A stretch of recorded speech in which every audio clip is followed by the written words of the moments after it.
Well, good good morning, everybody. It's Sunday morning. Welcome. Welcome to my Sunday morning show. This is Scotty Roberts, and you're not listening to the Odyssey Radio Network. That's only Monday through Friday from 9 p.m. till 10 p.m. Central Standard Time. This is just our own little thing. This will be our little secret on Sunday mornings. 9 a.m. Central Standard Time, 10 a.m. out east, 7 a.m. if you're on the left coast. So I want to welcome everybody this morning. Raini is still working her way out of bed and down the stairs. I've got her coffee brewed, so she is ready to roll. And do y'all drink coffee in the morning? How many here are coffee drinkers? By show of hands. I would like to know that I share in the goodness that is coffee with the rest of my fellow man and women and whatever your pronoun is. Don't you hate that now?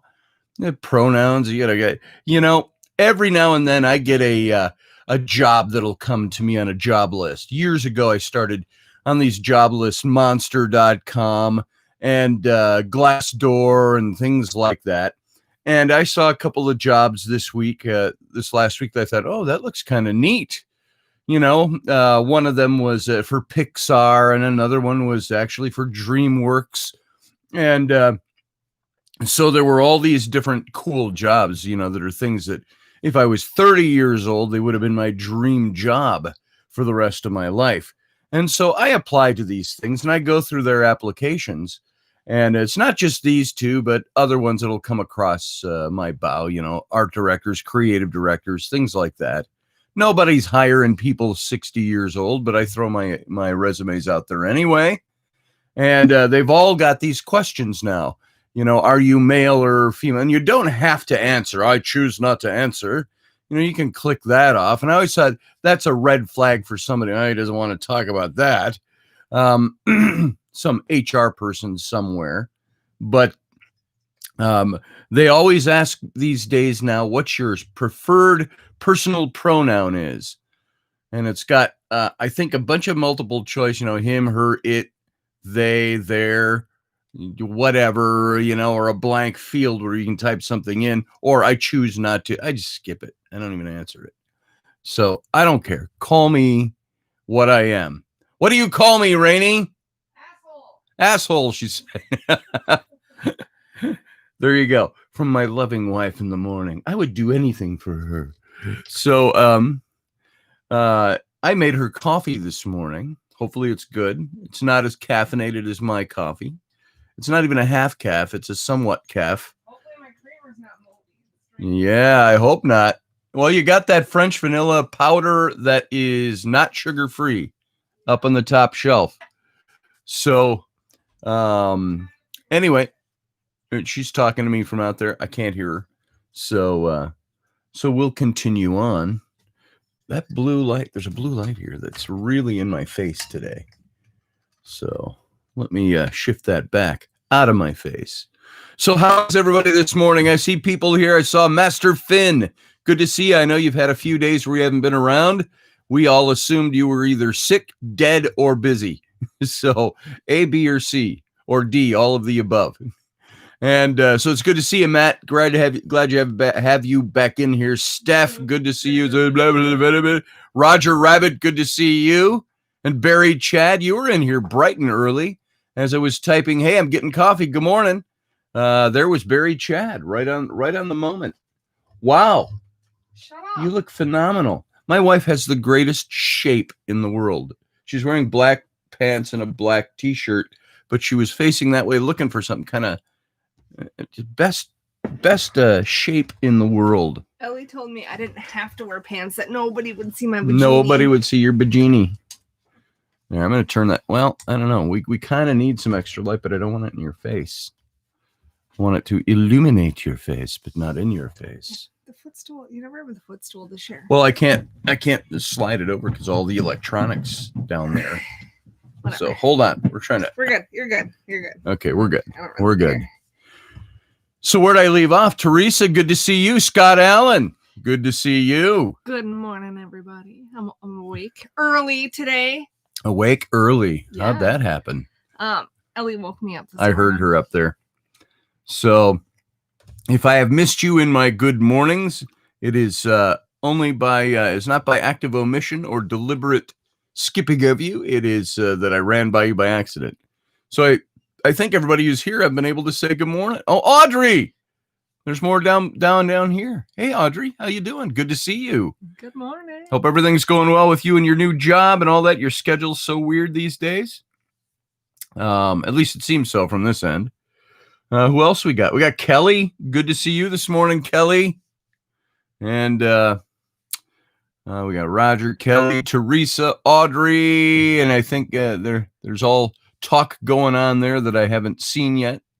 So there we go. Good morning, everybody. Yeah, good morning. So we're here. We made it. Yeah, you look really tired too. Do I? Yeah. I didn't when I looked in the mirror. And then I looked in the mirror and I went, okay. I shaved. So. I thought you were going to do it with the way it was looking yesterday. I thought you were going to do the line. Oh, I was thinking about it. Yeah, it was growing out. If I let it go for a few days, if you catch the light right, it looks like I'm going to do the line all the way around. Yes. You want me to do that? Yeah, do it. I can do that. Do it. I can grow that. Let's check it out and see how it looks. Mike Yehudi! I hope that woke up our neighbors in the next door townhome. Yeah, because sometimes he sleeps in the room over here. Because they don't work. They work all different hours. Sorry, guys. So nobody has to wake anybody up. So I don't know if they can hear that or not. Yeah, they can. No, they can. Oh, because we hear their dogs every now and then. We hear their dogs' tails hit the wall, and then their washing machine is just up there. So we hear them in their washing machine all the time. Yeah, that's right. That's true. They probably hear us yelling at the kids or the kids screaming at each other. Yeah, they do. I'm sure. I told them at any point, if you hear kids yelling and hollering or making noise, you come right over and yell at my kids. Yeah. There you go. Yeah. So our kids have not gotten the message yet that, I'm not tattling on him, but Flynn's a little, moody. He's getting hormonal. He's 11. He's starting to enter puberty. Mm-hmm. And boy, when he gets mad. He doesn't want to do. He stomps up the stairs. He growls. Bam, bam, bam, bam, bam. I'm in here and I hear it. And he growls and he yells and he hisses and shut up and leave me alone. And then his head turns around a couple of times and he spews, not vomit. Pea green soup. He just spews, yells. The metaphoric green pea soup of demonic attitude. Yeah. And I've told him 100 times, don't bound up those stairs. We have neighbors that can hear that. Boom, boom, boom, boom, boom. All the way down the hall. Boom, boom, boom, boom. And his room's right above my office here. So I asked my kids when they stopped if they had dirt on their shoes. Yeah. Not anymore. Not no more, Mom. I just stomped them off. Sean Bowden, how you doing? Good to see you. And Susie Q, nice to have you in here this morning. Yeah, hi everybody. Good morning. Hi, everybody. Hi, everybody. I'm tired. I'm tired and itchy. My skin's all dry today. I don't know. I can put lotion on you. The bedding sucked all the moisture out of my skin, but my back and my head are itchy. I can put lotion on you today. I'm gonna scratch. Enjoy my scratching. She's avoiding me. I am avoiding you. I wish you could stand up. I wish you all could see. And I mean this from now, you guys know I'm an artist. That's what I do for a living. I wish you could see what I see when I see Raini. When I say she looks good over there, or the form, I'm looking because to me, and she hates me talking like this, but her form is amazing. And so I wish you could stand up and show me your form. I don't want to stand up. Okay. I gotta move my chair. I'm tired. It's not all just me being some prurient, leering, affectionate husband. It's all those things rolled together. It's me noticing the form and the shape, and there are certain. This will set you right. There are certain rocks that I look at and I go, "Wow, that's really beautiful." That's a pretty rock. Yay! You're like a pretty rock. I like rocks. So, want to see my collection? I'll go get it. Go get your collection. I'm gonna go get it. Ready? Then I can watch it. Oh, go get my rocks. Holy cow! Oh, and she's wearing black pants and a black shirt. And when she runs like she did just now, she ran over there like this. The shirt comes up a little bit, and you see that little white sliver of skin. Now that's prurient on my part. Or not prurient. That's lustful on my part. I'm like, ooh, skin. Oh, well, thank you for that. Happy Sunday morning, folks. I got my rocks. She's got her rocks. Just some of them. Let's see your rocks. She's a geode that's been tumbled to smooth, beautiful perfection, says Roger Rabbit. Here's my. I believe you, Roger. My shiny rocks. That's your shiny rock. How is the light in here for showing off rocks? Probably not very good. This is from. Is that shiny? It's shiny. It's shiny. It's shiny. That's from Colorado. I don't know my rocks very well. It's shiny. Let's see. That's a shiny Colorado rock. It's got a hint of pink. It's probably got asbestos in it. We're gonna get cancer. It's got a hint of pink and stuff. I don't know if you can see that. There's a rock. And then I got this rock. This rock's. See, look at it, shiny. Shiny. But this stuff here, shiny, peels off and flakes off. Well, is that like mica? I think it's like mica, but the only reason I grabbed this rock is because when I was younger, my grandparents had that old fireplace. Yeah. Where you would have to pull like rocks apart. It was like that sheet rock. Yeah, yeah. You pull that rock off and put it in the little windows in the stove. Oh. So it was like an old 1800 stove. It was pretty cool. Look at I want you to all see Raini's rock box collection box. My rock box. There it is. It's Raini's rock box. I think maybe for Christmas I had to get you a nice box. Get me a new box. I'll get you a new box. So, you got that shiny. I got my rock bucket stuff. Too. It's like fool's goldy type of stuff looking. I don't have any rocks. It's because you don't go rock picking. I have over here though. It somehow always keeps ending up on my desk. Here, these are some of my favorite look at that. finds. Holy cow. That's an agate.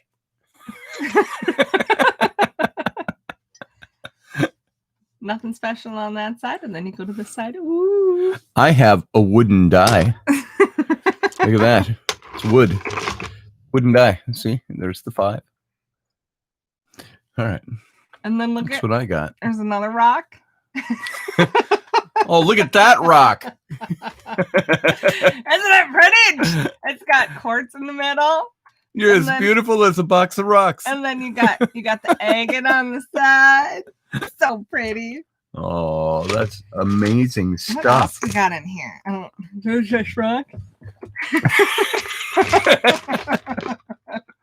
Oh, you got the whole bucket here. No, not the whole bucket, just this bucket. This is her bucket o' rocks. That's maybe a half a day's worth of rocks. And I went rock hunting every day. We were in the friggin' shutdown to get the kids outside. That's what you did. And play. And I was probably one of the few people who She's lost sexy, Scott. weight. Nothing wrong with admitting that. Ton Damn of weight straight being outside Steph. playing. What else we got in here that's cool? Cool rocks. Cool rocks. Hello, professional, says Matt Finn. Totally. Look at this one. Look at this one. Barry Chad said he was addicted to sex. What do you do when you're accused of being addicted to sex? You find somebody who's codependent. Pick rocks. You find somebody who's codependent and is willing to feed your habit, Here, Barry. That's what you do. See, aren't they pretty? I love my rocks. I love my rocks too. That's my rocks. Let's see. There's more in there. I like rocks, says Steph, especially when they're not being thrown at me. Yeah, that's a good thing. Roll with it, says Susie Q. Let's see. Oh, this one's cool. Look at that one. God, look it. It's amazing. Oh, you're licking your rocks. I washed them all. It looks prettier when they're shiny. I guess. Until you handle it and you realize it's shiny because it's somebody else's saliva. No, nobody else was out licking these rocks. Just me. I do look tired today. I slept long last night too. What is that, folks? What is it you can sleep and sleep and sleep, and you're still tired. Look at these are super rare. This one is a white agate. Okay, I'm done. I'm done with the rocks. That's amazing. Amazing. Here, rock clap. Yay. So, yeah, we're going to get a tumbler one of these days so she can show off her rocks without licking them first. Yes, I'm getting my rocks off. Love rocks. Yeah, a tumbler. That's what we need for Christmas. We actually thought about that last Christmas, didn't we? Yeah. Or no, was that during COVID when you were doing all the rock picking? It was during COVID and all the rock picking. That's what she did with the kids when they were home all the time. I'd say at least 3 days a week. She would say to those kids, let's go over and pick for rocks. And more than 3 days. That whole neighborhood that they're building over there when it was all dug up out of farmland. Look at that one. Oh, look at that. That's pretty cool. That almost looks like a design. It kind of is. Kind of is a natural design. Agate design, duh. So we'd go field guy, how you doing? Good to see you. And we'd play in the mud. If it rained, there'd be like big mud puddles, and then you could I brought like gardening tools so we could like rake out rivers, and the kids and I would make little rivers, and the water would run, and then you would look for rocks in the water. Nice. There was sand and mud. Hey, and by the way, everybody, I see all the usual gang is here. We're gonna do a little something here. Doug Stack, when he comes in, if he makes it today, he always, every single Sunday, almost every single show, he forgets and he falls asleep, and then he always comes in and goes, I fell asleep, and he comes in late. So come in here this morning, everybody got to give him shit about sleeping and missing the beginning of the show. So I think it's just funny. Hey, 88 Bookworm 88. Yeah, I brought back a ton of rocks from Egypt. Where did you find? Are they all in that drawer? Nobody wants to see your rocks. Yeah. I'll show my rocks. Yeah.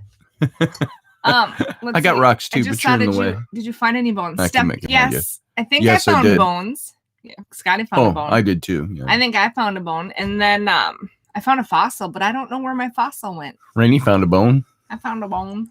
Mm. I don't know. She avoids all my euphemisms. I do. On purpose. Yes. Look I get to touch her and everything. All right, let me go see if I can find in this. It's in the drawers right over here. See if I can do this without falling over. I'll switch with you. Okay, switch with me. Let's see. That's art supplies. Third door drowned. Third drawer down. Oh. And then I know I've shown this before, but I got this rock. It's Bigfoot. It's a casting. It's not a rock, it's paste. It's a casting that was given to me. I think I've shown this off before. It used to hang on my wall. So now it doesn't. All right, I'm going to put that there. It's plaster, so I got to be careful. Wait, what's this rock? Oh, that's not a rock. Oh, he's looking. It's Egyptian stuff. Thank you, Barry, for following me in my rock quests on Facebook. Oh, there it is. No, it's stuck to the. What? Never mind. Nothing. I don't know. Here's a rock. Finding. Now this is an interesting rock. Now we were in Luxor, Egypt, and we were a friend of John and Maria's came out. He's an archaeologist and a historian and all of that stuff, and he was looking for the lost quarries of Armant, and we went down south of Luxor.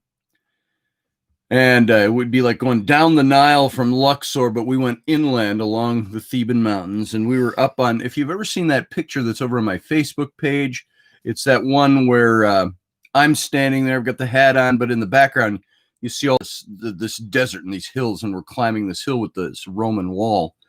And up on top, we found all kinds of stuff. And this was one of them. This is, they call this, I got that yellow. We'll turn that one on. Light on it. It's to make it not so bright. Here. Ooh, am I pink and white? There you go. Now we're pink. This rock. And it's pink. It's really hard to see the color on this. Let me see. I don't know if I can do it justice. I cannot with this lighting and a built-in camera. But here, this gives you an idea. There we go. Of what this rock looks like. and it's pink, and it's really got that deep, like somebody painted it, watercolor washy pink that's running through it, and they call this. I think it's John told me it's called like a moonstone, but not like your modern, Spencer Gifts moonstones. This is what they called them thousands of years ago, and they made stuff out of this. So that's one rock, and I picked that up. It looks like it could have been a bone or something. It's not. It's just the way. And this stuff is laying scattered all over the mountaintops down there south of Luxor. So I picked that up, the moonstone. And what else have I got in here?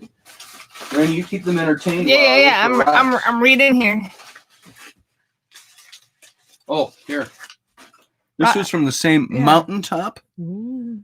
You know what this is? That coming. I wish that's a little better. That is a petrified clam, oyster, clam, whatever they are. I can hold it close enough so you can actually make out detail. It's pink. That is also pink. I don't think there's anything to the region with everything being pink, but that's a petrified oyster, petrified clam. So I don't know which. Roger Rabbit, I want to know what kind of rock did Carly's brother find? What kind of rocks? Now, this isn't a rock. I bought this off of somebody down there. You can see, and again, the colors are really distorted with this light.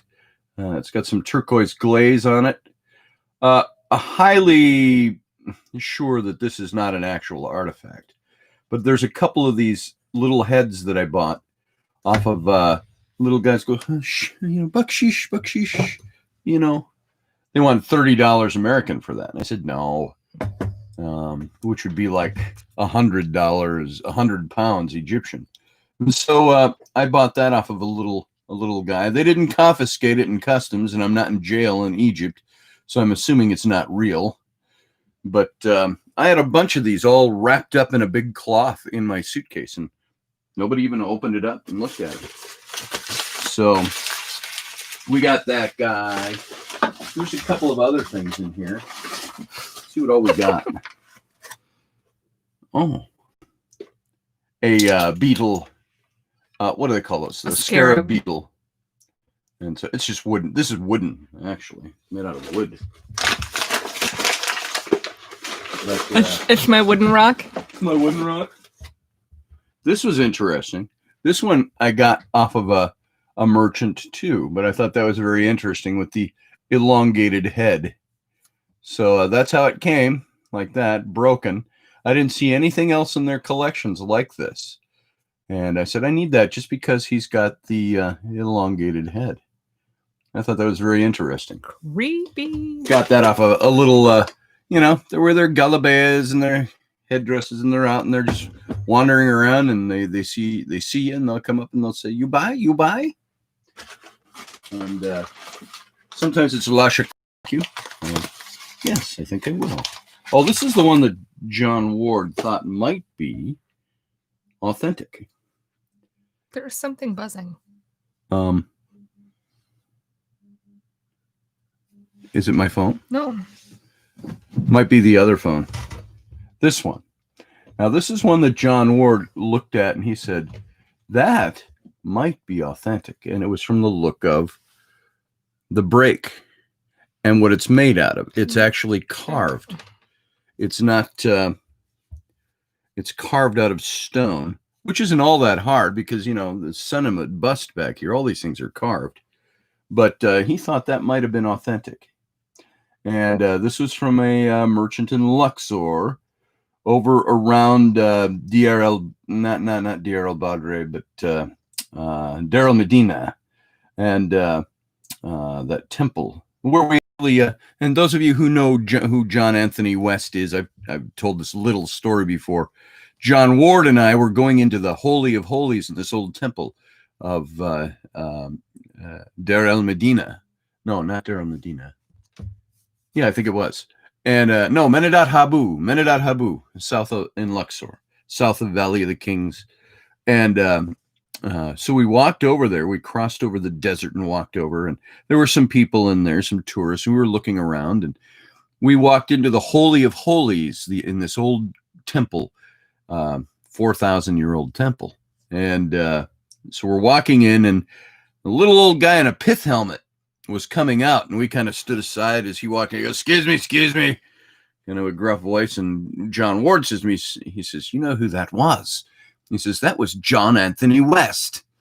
And so I went over and introduced myself. So John Anthony West. Now he's the late John Anthony West. He passed away 2 or 3 years ago now. I think 2 years ago. But he's the one who did all the work, all the writing on the Sphinx and the water damage on the Sphinx and all of that. And he traveled to Egypt all the time. And he always wore, his adventures out as a little old guy in his 80s. And he's got a pith helmet, what kind of pith helmet. But he's kind of gruff and talk like this. And we had him on our show once. And he says, I'll come on your show on one condition. He says, I can drink my vodka. I go, you can drink anything you want. So anyway, that's the area where we were. I don't know if it was found there, but that's that piece. It's one of my rocks. So wrapped in paper. That's the one I was kind of hoping I would run across. But I may have a couple of other things here. Let's see what else. Let's see what's in some of these. I don't even know what's in these. Oh, it's another scarab. That's one we sell. So these little scarabs look like that. Made out of, that is, I want to say, from the crack in it. That's stone. That's stone. That's not resin. So somebody carved that. Boom. So what kind of conversation you got going on over there, Rainy, with them while I'm looking for rocks? Nothing. I was looking at your rocks. Now, these are from Egypt, too. This one, I believe, this is just a little piece. It's just a rock. Nothing special about it, but this is one that I picked up. I believe this was in the shrine of Senenmut at Gebel El Silsila. That guy in the bust. Not her. The guy behind her. Yeah, that guy. And that was in his shrine, and I picked that up and pocketed. It's just a rock. And this one was from that mountaintop, and it's almost agate looking. Quartzy looking. That was up on the mountaintop too. So Paul from Newcastle says hi all. Hey, Paul from Newcastle. You got little Shefty. These guys, you know what they use these for? You see all these little mummy looking type of figurines. These are Shefty. And you found these, they would put hundreds of these in the tombs of kings and great nobles. You'd find all kinds of these in different sizes, varying sizes. Some were really tall and some were really tiny. But these were meant to be their servants in the afterlife, that they would come to life and serve the dead king. And so there you would find hundreds of these things just lined up. And so that's Shakti. And I thought there was a large one just sitting on top. Where'd he go? I'll see. Here's a couple of them. Here's another one just like him. So, a little Shakti. We got baskets full of those. Oh, and here's some little tiny ones. These are all made for tourists and stuff. You know, you buy those for $1 or $2. And so, let me put that all back. Yeah, put your stuff back, man. Oh, there's one more. The little turquoise guy. There he is. So, he's got a price tag on it. We sold him for $15 at the show. Well, we weren't selling him because he didn't buy. Yeah, nobody bought him. I've actually sold a ton of that on my Etsy. And that's John Ward's candidate for Moses. That's mine. Bring it here. Amenhotep, son of Hapu. That's him. So there you go. That's stuff. I got so much more. It's too hard to show it all. I got lots of rocks. I got lots of rocks. Says my wife. Lots of rocks. Get yourself a rock box. That's how I transported them home from Colorado. You know, I want to take this once I get her a nice box for her rocks. like one of the ones I have up in the cabinet here. I want to take this and just lacquer it just like that, so nothing ever moves on it. And you take that and mount it on the wall and put rock box. Rock box. I didn't even get to eat those crackers because they're not gluten free. Yeah. The crackers got removed. Yeah. So there you go, folks. There was some scintillating radio for you. And, well, it's not really radio this morning. So Davy Crockett was born on a mountaintop in Tennessee. Sorry, when I hear on a mountaintop, my brain goes straight to the Davy Crockett. Nice. Davy Crockett, king of the wild frontier. He was born on a mountaintop in Tennessee. Killed him a bar when he was only 3. Davy Crockett, yeah. king of the wild frontier. Kids are telling you to be quiet, Dad. Who are you to tell me nothing? She's naked too. She's so dang cute. A little naked. Go put on clothes, weirdo. There you have it, folks. Go put on clothes. No. What's in the box, says Steph. Oh, Steph, you missed that part? That was Rainey's rocks in the box. Rocks. Rainey's rocks. Shiny rocks. Shiny rocks. We're in the box. There's all her cool agate rocky things. Those ones aren't agate. That's from Colorado. Those are all granity. Oh, okay. So that's what's in the box. That's what's in Rainey's box. I got the rocks in my box. There you go, Audrey. Yeah, that's right. So, hey, Ellie. Ellery, Bubbles, yeah. They're yelling bubbles at you. Yeah, I hate clothes. That was a little loud, tiny child. Obviously, she's feeling better today. You know the fun thing about her is she is, as annoying as she is as a child, she's incredibly witty. Hey now. Hey, that's too loud. Too loud. So, what were you kidding about, Steph? What's in the box? Was that I am. Supposedly, is that how I was supposed to answer that? So, Corey Blake, good to see you, Davy. Any of you remember Davy and Goliath? Davy? Anybody remember that? Are you old enough to remember that? That was a claymation show, and it was, I think, run by the Lutheran Church or something like that. But they always played them in with the cartoon mixes on channels that had cartoons running for show. It was about a boy and his dog, and it looked like they were dressed like they lived in the 50s, and probably did. It's probably the 60s when that first originally came out. Davy, and the dog talk like that. You say, "Hey, Davy." You can talk like that to my, "Hey, Rainy." Yeah, I'm out. You're out. I'm out. See ya. Out. Sure, she can do her, "This is my rock box," but I can't do my Rainy. No, you can't. So you used to watch that, Steph? Yeah, it was on Sunday morning cartoons with Underdog. Yeah. Watch an episode of the Lutheran churches, with moral themes of Davy and Goliath. And then, what's the word I'm looking for? Bookended by episodes of Underdog. So, 2 different kinds of dogs. Claymation and animation. So, what's going on in your end of the woods, folks? Turn it down. It's You're seeing loud. it. This is our Sunday. This is what we do. This is who we are. What life is all about. Oh, you know what would have helped with the rocks? Having the overhead light on. Duh. I don't turn on the overhead light because it, messes with the theatrical lights. Because lighting. Yeah, lighting. So we would watch that as we readied for cult church. When we came home, we would watch Elvira. Nice. I lived on a farm. I don't remember watching TV as a kid. Yeah, probably not. I was a city kid. We watched it. We had stuff that we did. You're talking the late 60s and the 70s when I grew up. We did stuff. We didn't just watch TV, but we didn't have farm animals to tend to. I don't think I tended to many farm animals. I might have thrown a lot of eggs at cows, but did you ever behead a chicken? No, but I've been chased by a beheaded chicken. How far did it chase you? Not very far because I jumped up on the fence because I didn't want to get dirty. How can a chicken run and chase you when it has no brain attached to it?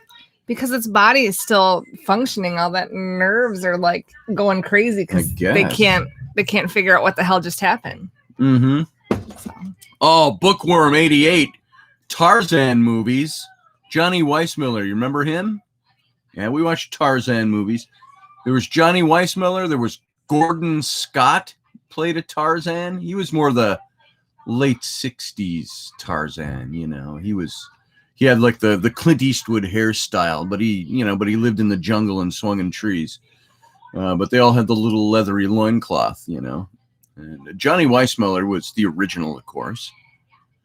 He was an Olympic swimmer. Did you know that about him? I'm going to go shut the door because I can't listen to Super Pops anymore. Do you want me to shut the door? No, I'm going to shut the door. All right. I'm going to get coffee too while we're at it. All right. What are you eating? Mine's in that cup. Okay. I put it aside so I could brew yours. Thanks. You're welcome. So, Tarzan movies. I almost mentioned Tarzan movies yesterday during my show for some reason, and I can't remember what the context was anymore. Kevin Miller, if you missed that, Captain. Let's see, what did I miss? Kevin Miller. We watched Tarzan movies. I used to be watching Tarzan movies. And Abbott and Costello, yeah. Ron Eli played Tarzan on the TV series. I remember that. We watched that series. Let's see. I grew up both city and farm. Farm was funner. I agree with you, Barry. I never grew up on a farm. I never really got to the country when I was a kid until I was about 11. I think Flynn's age, my son's age right now, was when I met that old guy who introduced me to church and what I believed. And his kids were all grown up, and he and his wife lived at a place out in the country, though it wasn't a farm.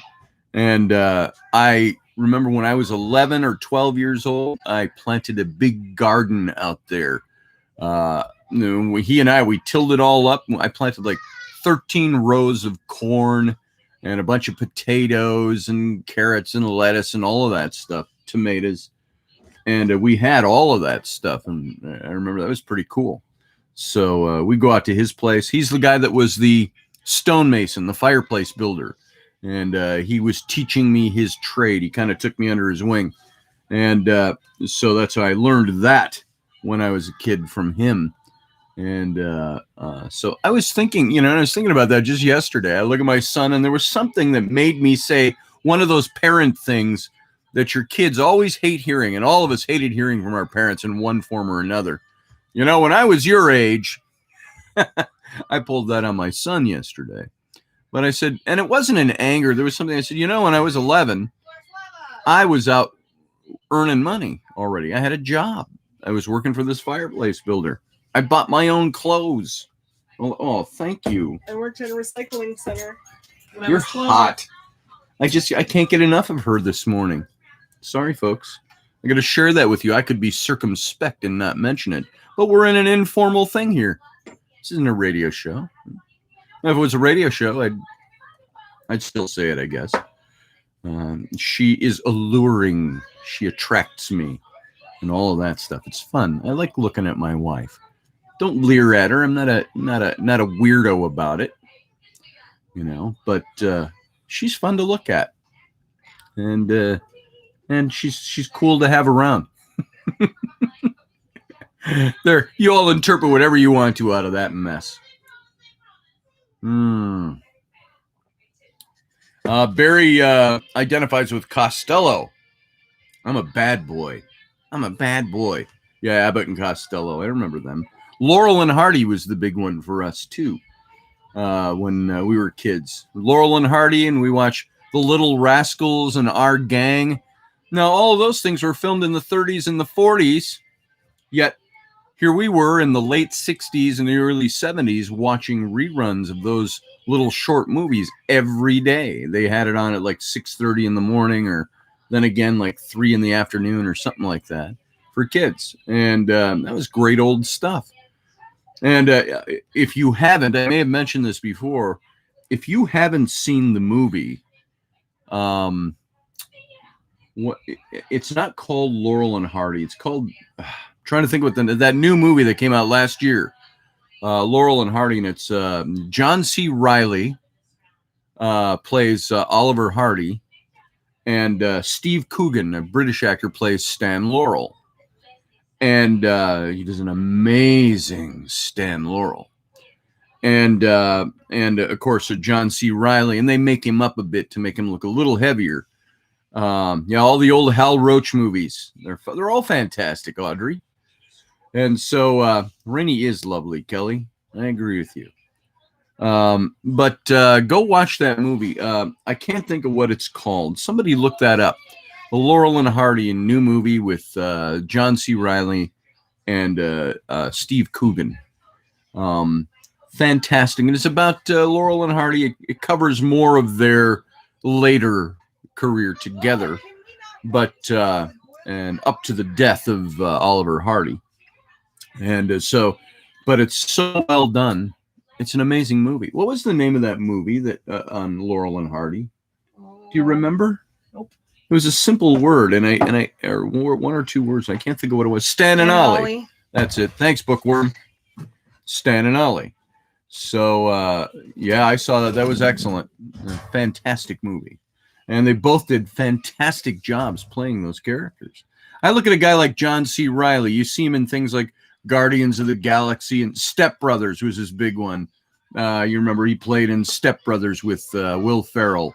A goofy looking actor, kind of chubby faced. Even when he's in good shape, he looks chubby. And the weird reddish hair, curly hair, thinning. But they made him up, and he did Oliver Hardy, and he was fantastic. Hey, Teresa, L. Scotty. I'm not sure what that was. Was that an LOL for something? I love her collection. I love her collection too. Are you catching this live, Teresa? Or are you seeing way back? We were doing a while back. I'm not sure. If you see Will Ferrell, you will see John C. Reilly. Yeah, pretty much. Field guy. You met him when they were filming Talladega Nights? That's pretty cool. Nice. Did you hang with him, or you just met him? Was it a brush with fame, or did you like have pints together or something? I'm just curious. I just want to know. So, I'm drinking my coffee like an old man. Look at me. Looks like this. I need to shake a little more. Yeah, but you're touching me and shaking. Don't. It's too much movement. Touching you and shaking. Your elbow was touching me, so you're shaking me. Whatever. Stop. Yeah, whatever. Leave my nipples alone. Purple nurple. Where'd they get that today? That was from Uncle DJ. What? What'd you put in your tea? Oh, it's tea bag. What'd you put in your tea? It all registered at one time. It looked like it actually. Here, look at this, folks. This actually looked like she had her rocks stacked in hot water. That's what that. I don't know if you can see that. See, when it was sitting still and it wasn't floating, it looked like she'd put some of her rocks in her tea. I like to drink rock tea. Witch's brew. I like rock water. So, hit the like, crew, says Matt Finn. Thank you, Matt. Matt, how are things going? How are things in the new house? Are you guys moved yet? I thought, vague memory, you were moving in there this month, or you still have a little bit more work to go. And you were gone a couple of days this week. I didn't see you. And I thought maybe Matt and his family are moving in to the new house or something. So, not that it's any of my business. I'm not prying. That's just what went through my head. I thought, maybe they're moving in. So, give her a sippy cup. Yeah. You can put rocks in your sippy cup. I'll shake it. And then it doesn't spill. So, unless you're talking about me, my shaky two-minded old man. Yeah, hold my mug. You need a sippy cup. Not moved. I hope to be in at the end of next week full time, brother. Outstanding, Matt.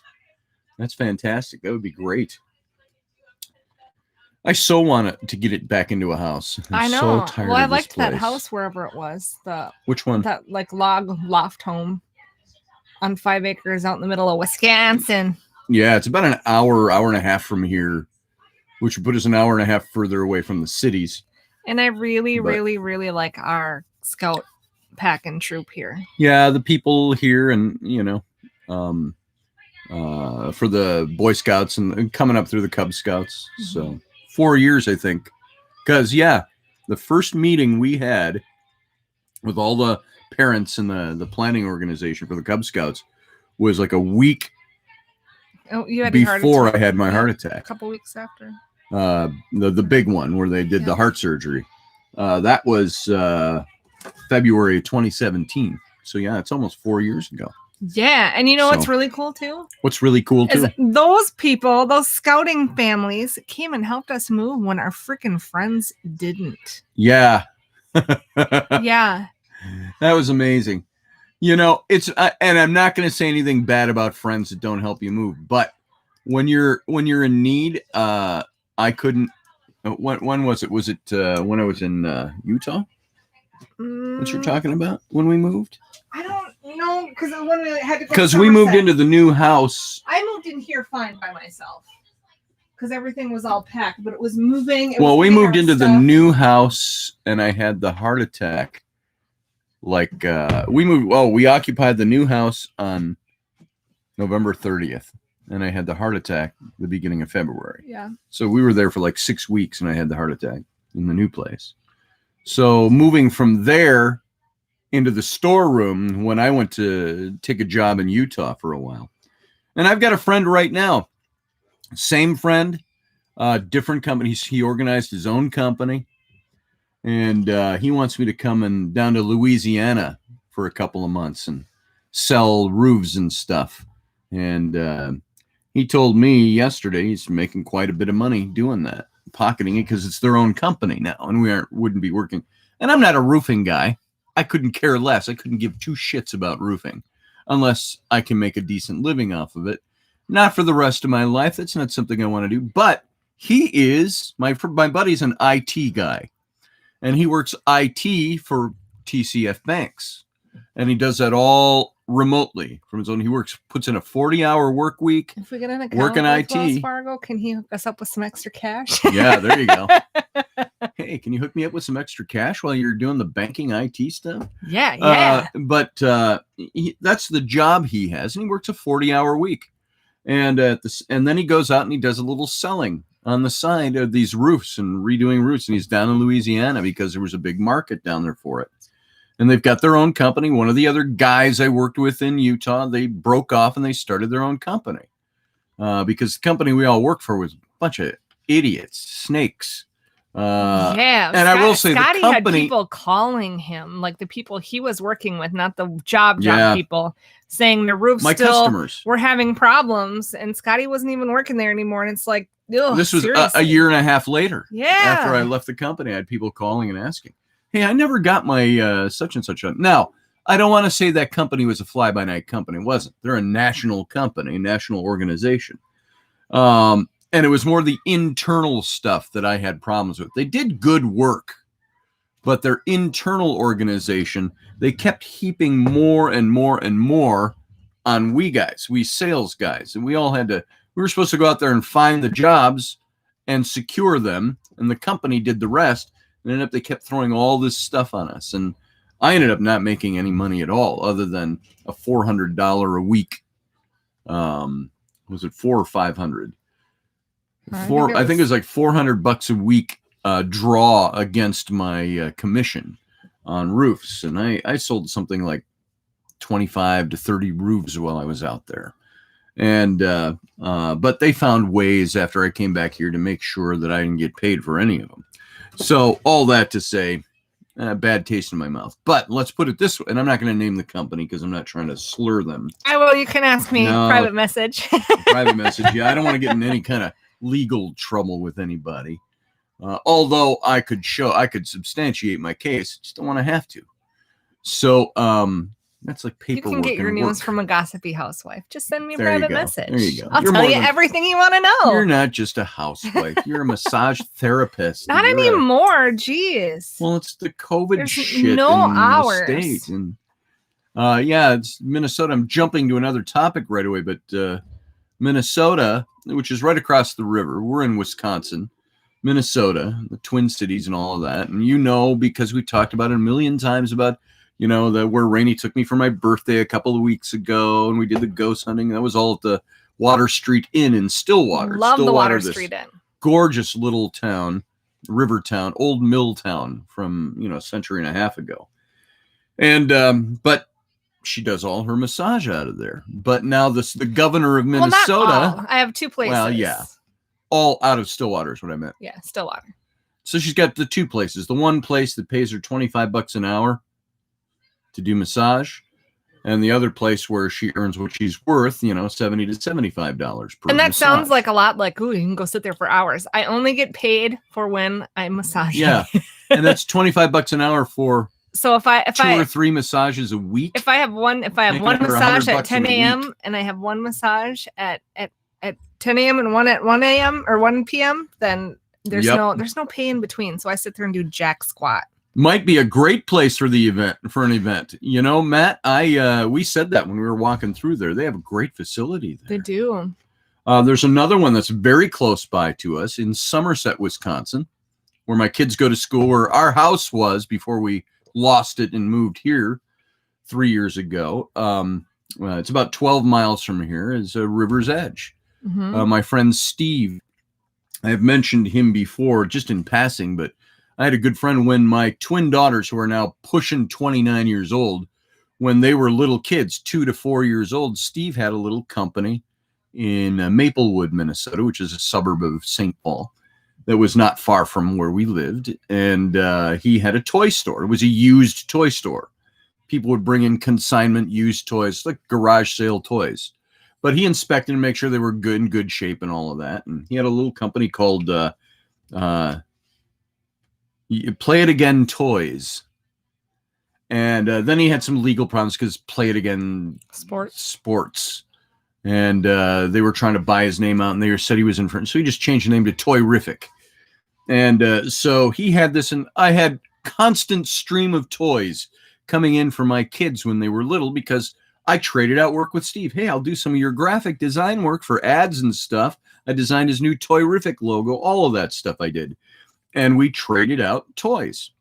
And so then later, now that was 27 years ago. That's how long ago that was. And, a little over 20 years ago, he and his brothers bought up the dirt NASCAR track here in Wisconsin in Somerset, which is where we're living in this area. And so it's one of only two, I think, dirt NASCAR tracks left in the United States. And they have big events going all summer long. So he and his brothers owned the NASCAR track. Yeah. And then Cedar Lake Speedway. And then there's a place called it's the Apple River runs through all of this. Runs through Somerset. It's been a place for decades. I was a little kid, 5, 6, 7 years old, and we used to take our family and all our friends' families. And we used to do cookouts over on the Apple River, and you'd shoot the rapids in inner tubes. And they got a big thing with all the buses and shuttles that shuttle you back and forth. And there's a couple of big like campground sites out in Somerset that do the tubing in the summer down the Apple River. And Steve bought one of those places, the River's Edge, about 4 years ago. That he purchased it 3 years ago, maybe. And so I do some work for him and so on. But all of that build up to say, Steve built some new facilities there and refurbished some of the facilities. That would also be a phenomenal location for an event. Only problem is Somerset there's no hotel there. Well, it's got a campground. There's campgrounds. Steve, we could do camping. Steve's place has he's got those little, you can rent it's not a cottage, but it's like you rent a shed with beds in it. Yep. You can rent a shed with beds. Shed with beds. Sheds with beds. But public restrooms. And that's how I met your mother. Or you can bring your RV. And but Matt, you're right. The neat thing about the Stillwater, the Water Street Inn in Stillwater, is that you're at a hotel and you got the facility. It's all right there, and it's about 35-40 minute drive from the airport, which sounds like a lot until you live in a city and you go, I got to drive to the airport, and it's 35 miles away. It's just taking the roundabout, interstate to go around the city and go over to the airport. So it ain't that bad. 45-minute drive from out in the country. to go to the airport is not that bad. So people would have to get here. We'd work that all out. And we're thinking about that. I had some guy call me out of the blue last night. We're getting Rainey caught up on Star Trek Discovery. So we've been binge watching since episode 1 of season 1 to get her caught up. Because, by the way, Audrey, I think you can attest to this if you're still there. Season 3 of Star Trek Discovery is probably some of the best television I've watched in a long time. Even though it's science fiction, it's really well written. It's good stuff. And so Rainey saw some of that and said, I got to get caught up now before we watch any more of that. Well, you're all the way caught up. I always see bits and pieces I'm of caught clips. I have never seen a full episode until yesterday. And so she's watching. I think we're just finishing season 1. Mm-hmm. And some of those episodes I realized I didn't see all of them. And I thought I had. So it was fun watching that. Yeah, and you're right, Audrey. Season 3 has been amazing. Mandalorian was fantastic. My son and I have been watching that. We haven't seen the last episode of that. Maybe one full episode of Mandalorian. I like the Mandalorian. Flynn and I watched that. But yesterday, while we were watching that, why did I bring that? That was contextual setting for me to talk about something else I was talking about. You were talking, well, you started off with the hotel. The hotel. And massages. And then you got talking about Somerset. Anybody, what the hell was I talking about before I got into Star Trek? I don't know. Because I was going to say, while we were watching Star Trek yesterday, Rainey and I talked about this thing, and I don't remember what the hell it was. Yeah, I don't know. Because I got off on my rabbit trail. Well, I'm gonna say Field Guy said something about go stand in the lobby. Just so you know how slow things are, they maybe have 1 or 2 guests staying during the week. And I haven't been able to talk to anybody about how many people actually stay on the weekends. So to stay there and hand out cards is kind of... There's just like not much traffic. And I think that's where I was. I was talking about the governor of Minnesota locked everything down again for COVID. And, I think that was to kiss ass with the Biden administration or something. I don't know what it was. And in spas, because the one place I work at is a spa, you're only allowed to be at half capacity and there's only 4 rooms. Somebody called me yesterday. That's what it was. Yeah, someone called you yesterday. We were watching Thank Star you for Trek. listening. Thank you. And it all ties, thank you, Bookworm. It all ties into the hotel because we're talking about having an event at the hotel and so on. And then somebody called me last night during Star Trek Discovery. That's what it was. It's the dog scratching the carpet. I don't like that. And so he called me and said, he gave me his name and he said, we talked, he had a slight accent. And he said, we talked, several years ago when you did your first Paradigm Symposium, which was in 2012. So that was almost 9 years ago. And I didn't remember who he was. I've talked to so many people, but my phone number's the same. And he called me and just wanted to chit chat about, are you planning on doing any more events? And, No. the stuff that you did was so important and it was so, essential. And, we're talking about, ancient origins and stuff, Nephilim and all the stuff that wraps around all the ancient origins. And I said, well, we've thought about it. But I said, as I've said before to several people in the past, I said, the day that God cracks open the sky and sticks his buttocks out through the clouds and uses his hands to make his buttocks move like a mouth and says, Scotty, you will do another symposium. I said, until God does that, I'm not going to do it again. Well, but I didn't know. Unless somebody is willing to fully fund it. Well, and funding is one thing. The thing should be able to fund itself. I mean, that's capitalism. That's free enterprise. Yeah, but when we were working our butts off and having to put all of our own money just to cover things at the last minute, Yeah, it's nice. It's good to have sponsors. I would run It's like running sponsors for a radio show. It's like running sponsors when I had the magazine, having advertisers. Did you know that most magazines nowadays, when you pick them up, flip through them and see how many ads are in them? Subscription rates.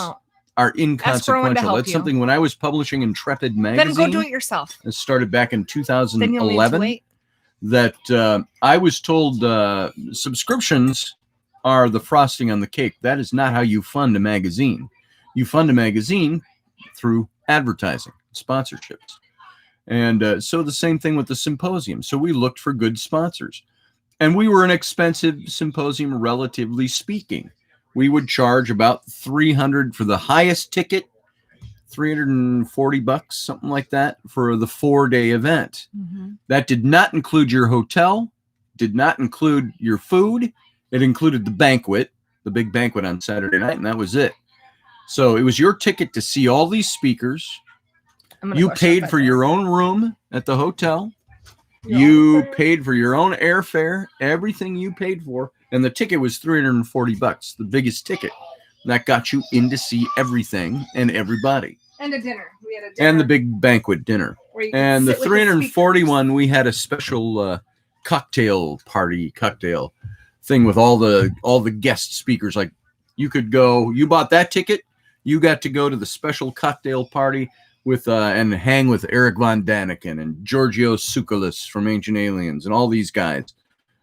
George Norrie from Coast to Coast was there, and all these people that we had, and it ranged down to, I think it was $220 or something like that for the basic ticket for 4 days, and that was just to get in and see all the speakers. And so it wasn't cheap, but it was something that that's what we charged for that thing. And that covered our costs, because you know what it cost us? A lot of freaking money. We got a bill from the hotel at the end that was, I always say jokingly, we go in and we cut a contract with the hotel to throw the event there. We need blocks of rooms. We need certain ballrooms for our activities. One ballroom for the event itself, the other ballroom for the vendors that would come and set up their tables and stuff like that. And then we had a third ballroom one night for the cocktail party. And so we did all these different events throughout the event. You had your speakers would basically run from what would be like post-breakfast to dinner time. And then in the evenings, if you bought the middle grade ticket or the biggest ticket, we had other events you could get into. So we used that ballroom space. They told us it'd be around $31,000, depending on food for the banquet, if it's a little open-ended and stuff like that. Well, we got the tab on Sunday afternoon at the end of the event. It was $62,000 just to rent the hotel out. And that was not paying for anybody's rooms other than our speakers, which we put up in rooms. $62,000. And this was with the DoubleTree. So I like to jokingly say the DoubleTree lived up to its name because it was double the price they quoted us. Yeah. And we argued for months about certain elements of that. I remember, just so you know, and this is so you know what it's like putting these events together. We went back and forth for a few weeks on the sound system and the projection system. So we ended up there was no main aisle. There were 2 aisles. So there were 3 sections of chairs. We had about 750 chairs set up. And down those 2 aisles at the end were big screens. So you had the speaker up front in the middle, and then the 2 screens on the side and the big sound system. Then we had microphones, handheld mics and table mics and the mic at the podium. And we could buy the big grand system. You paid the hotel something like $18,000 to do the whole thing for sound and projection. Get that. $18,000 to let an event rent your screens and your microphones. That's a lot of money. And I said, well, what's the lowest? And they said, well, about $4,000 to $5,000. And that'll get you, 2 handheld mics and 3 table mics and a mic on the screen and so on. I said, let's go with that. Well, they ended up billing me for the $18,000. Well, we gave you the whole. I said, that's not what I agreed on. And they were trying to hold me to certain things by my signature that I disagreed with. And then they were trying to also hold me for things where they had no signature. I said, I didn't sign for that. That was over the phone. We determined that. I got to shut this door, folks, if I can get through here without tripping on the dog. That gives you an idea of what it cost, just the bare costs of running that event, plus buying airfare for everybody. That was a speaker, plus paying honorariums, plus all the extras around all of that, shuttling people to and from. Ask Raini. It was ridiculous. And I tell you what, it is lucky that we got tax return money that year, because that's what saved that's what saved our butts. That saved us, yeah. Yeah, so unless a money cloud opens and rains down the cash, there will never be another symposium, because it's not worth working every day from the time you're up 10 months out of the year to get that event off the ground. And we didn't make anything off of it. And we would go home. If we cleared at the end, we would sell tickets for next year's show, advanced tickets. And, it's kind of like throwing a dart at the dartboard type of thing. We said, we're sell. Okay, guys, if you buy your ticket, we're going to do a symposium next year. You buy your ticket now and you get it at, whatever the discount was. Yeah. A huge difference. I think it was almost like half. Almost like half price. And because we did that, we ended up breaking even for that show. And we thought, we'll just do better next year. We'll figure out how to make this work better. And we had the same problem next year. And the average thing in events like that, your first year is usually huge. And then we found out the second year, everybody's, your second year is going to drop to almost nothing. And then it'll come back up if you survive it. So as the new kid in the block, we did all right. And there weren't lots and lots of events like this going on. And we started planning in 2011. And so by 2015, when we threw our last event 5 years ago, I was done. I was done not because I didn't enjoy the events. I was done because what made it not fun anymore was the 10 months of struggling to get the doors open. And those speakers demanding more dollars for it. Ain't that the truth? Hey, will you go out and close the door? I closed the door for a reason. Thank you. Whew. So I'll tell you this. So John Ward, he said he and Maria, they have the site at Gebel El Silsila in Egypt. They go to all these events all over Europe and places, and they're European. And they say, when I was doing the Paradigm Symposium, he says, we shouldn't pay speakers anything. He says they should pay their way here and they should speak without an honorarium. He says that's the way it is in academics. All of these, nobody gets paid for doing that stuff. It's all the showboaty, pop cultural type events. Yet we paid for him to fly here and stay here. Yeah. Well, I did that because he also paid for a couple of times. So on their bill, their dime, because I was doing photography for him and stuff like that. And so I paid for his airfare to come here and stay. And then one year in 2013, he and his wife came. And so all of that to say that these things cost money to put together. Lots of money. And lots of money. And it's not worth the time. We had, when we were doing taxes, we had $180,000 come into the coffers. And then we looked at that and we spent about $175,000, and so on putting these events together. Yeah, so they can be expensive. And making $5,000 was not a big enough paycheck for 10 months of two people's time. It's just trying to get and I hate to together. say, it's not about the money. It's about being able to, if I could do that and we could support ourselves, that'd be great. But it costs money to put the time in and the effort to do this. And so as John Ward put it to some people who were critical of us, he says, hey, Scotty Roberts, she came in the last couple of years especially, and really our last year, she was the kind of the boss of everything. I did everything behind the scenes. I kept shit behind the scenes. Running all the time. Running is not a bad word. I said the SH word. Oh, the SH word. So commonplace for us. So anyway, I'm not reading what anybody's saying because I was talking about that. Well, I saw somebody said put cards or whatever in the lobby. At the lobby of the hotel, that was Field Guy. Yeah, I have a cute little chalkboard that says massage available today and my times, and that gets changed every day. erase it and put up our new times. Mhm. But there's nobody coming through right now because of the governor's order. And they've limited, instead of having like 4 employees on every day at the one hotel, there's only one person. And one of the front desk people ended up having to be the to keep her hours and keep her stuff up. She cleans the rooms now. They got rid of all the housekeeping and she cleans the rooms. And so we're seeing firsthand all the stories you hear about out there about businesses that are going under because there's no customers because of the COVID mandates. Mm-hmm. If the state mandates that restaurants can't be open, what happens to a restaurateur? What happens to the people who own those restaurants that only survive because they have people coming in the door to eat? There is a fear factor that has been spread about COVID as well. Maybe some of it justifiable, maybe a lot of it not. I don't know for sure. I don't want to be one of those guys that says, "Oh, it's nothing," and then I get it and I die. Look at what he said. It's like the flu. And it is like the flu. You get the flu, you might possibly die. People are scared of it. There's a shot. And you just never know when your body's had enough. I usually get a flu shot every year.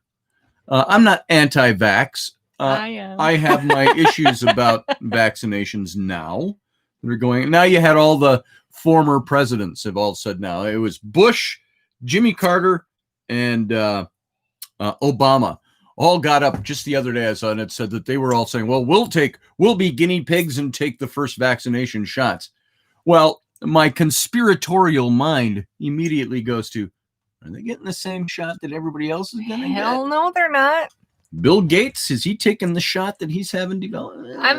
Your mind goes there. Yeah, right. You know how easy it is to go, here's your vial. And part of the problem I have is that these are people that you don't trust because they've turned out in the long run to be people whose credibility lacks. Even George W. Bush, who I voted for, his credibility fell a long time ago for me. And back at the end of his administration. And so you look at that and you go, now, if it were somebody who were like Gandhi came on and said, "I will take the first shot," I would probably believe that he's taking the actual vaccine. But Gandhi's already dead, so it wouldn't do much for him. I don't. Who would you think nowadays that would step up and say, "I'll take that first shot"? That has credibility. Who would look at and go, "Okay, I kind of trust that person"? I don't trust anybody. Seriously. There's not a one. Maybe Trump. Does that sound bad? Spaces Water says Bill Gates said he would never give his kids a vaccine, but it's okay for him to give it to you and other people. Why wouldn't he give his kids the vaccine if he thinks it's a good thing? That's the thing about this. And you hear about, of course, early on in COVID, you heard all the stuff about nanotechnology that could be put into vaccines to trace everybody. And that's all as conspiratorial as it comes. But then you got to ask the question. And I have all kinds of people now, when we talk about the election and the fraud in the election and all these anomalies of the election, and everybody goes, "Come on, suck it up. You just lost and Biden won." And I go, are you meaning to tell me that you don't believe our government has ever lied to us before? Well, here, look at. Okay, fabricated anything? Everybody knows the side effects of fluoride, right? This has been the big thing. And Hitler used fluoride on the Jews, and we learned a lot from that. Yet they still stick fluoride in our water. It's in our water. It's in our toothpaste. And you're supposed to drink your water daily, and you're supposed to brush your teeth 2 to 3 times a day. Like, do you really trust anything our government says? And you say, if somebody, who would you trust to get a vaccine? Not a nobody. I wouldn't trust anybody, and I wouldn't trust any celebrity because they're all paid. They're all paid to do that type of work. No, that's right. By the way, I see something Susie Q said over here in the chat room. I don't know if this is from a while back. You said, "Nope, speaker always gets something. That's fair. Food costs money." I agree with that to a point. The point that I made was that all these academic events that are out there, they don't get money. Now, they'll get honorarium or they'll get meals that are presented or something like that, but they don't. I'm not honorarium. I'm sorry. They'll get food expense and things like that. But John told me that he and Maria, they go to these events to speak, these archaeological events. The events don't pay them like our seat. It doesn't pay them airfare. It doesn't pay them travel expense. It doesn't pay them hotel. It doesn't pay them food. It doesn't give them an honorarium. It's you come and present your academic stuff because we ain't got no money to share with you. Now, there are some events where they might give you a food expense. There are some events where they might put you up in their hotel. But for the most part, a lot of the academic events don't do that. Where you see people getting paid these big honorariums is usually pop cultural oriented events. Things like what I did when I had the cast of Ancient Aliens at our first event. We had a couple of those guys. Eric Von Daniken, he cost us in excess of $5,000 just to speak. Then we had to buy business class or first class from Geneva, Switzerland to Minnesota for he and his assistant. Then we had to put him up in an executive suite, which we did anyway. That was part of our plan. But we ended up that first year, our budget, $19,000 of our budget was for one guy to speak. We had Giorgio Tsoukalos, who asked us for $4,000 for an honorarium. We gave it to him. And we thought these guys were important to help us do. And there's the fun side and the learning side and all that's behind it. But if it doesn't make you money, you're not going to be able to do it again because you're going to go into debt. And if you spend 10 months making it happen, it's nice to take a paycheck somewhere along the way. And so this is what we ran into with that event. And so it started getting to, and then some of the other speakers that are bigger names, you'd recognize some of them. Oh, I heard that Giorgio got $4,000 and I only got $200. I only charged you $200. I'm going to be $2,000 if you call me for this year. So they raised their price at 10 times the price we paid them the first year. And I think some people think it's because they thought we were lining our pockets. But you can't line your pockets when you've got $75,000 of your budget is to pay people and to fly them in. You're not making a lot of money. So, hey, Matthew Sansbury, how you doing? I see your name floating in there. And Space, no, I have not noticed. People get older, our features tend to change. Yeah, well, you're different topic, sorry. But there you go. That's why these events cost money. And that's why we have said, not doing this again, unless I have some good sponsorship behind it that's locked in and solid.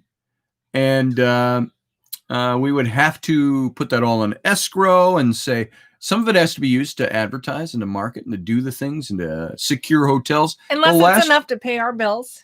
There you go. To work it ain't happening. The last one we did, we put a down payment at a hotel in, and then we lost a sponsorship, and we couldn't make the rest of the payment on the hotel, and we lost the money we put into the hotel. Mm-hmm.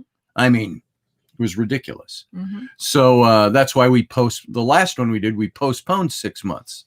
We had some people up in the air. Oh, we're all crooks and we're all con men. And it was the fourth one we did. And, but it was the only one we had problems with that way. We had to postpone it.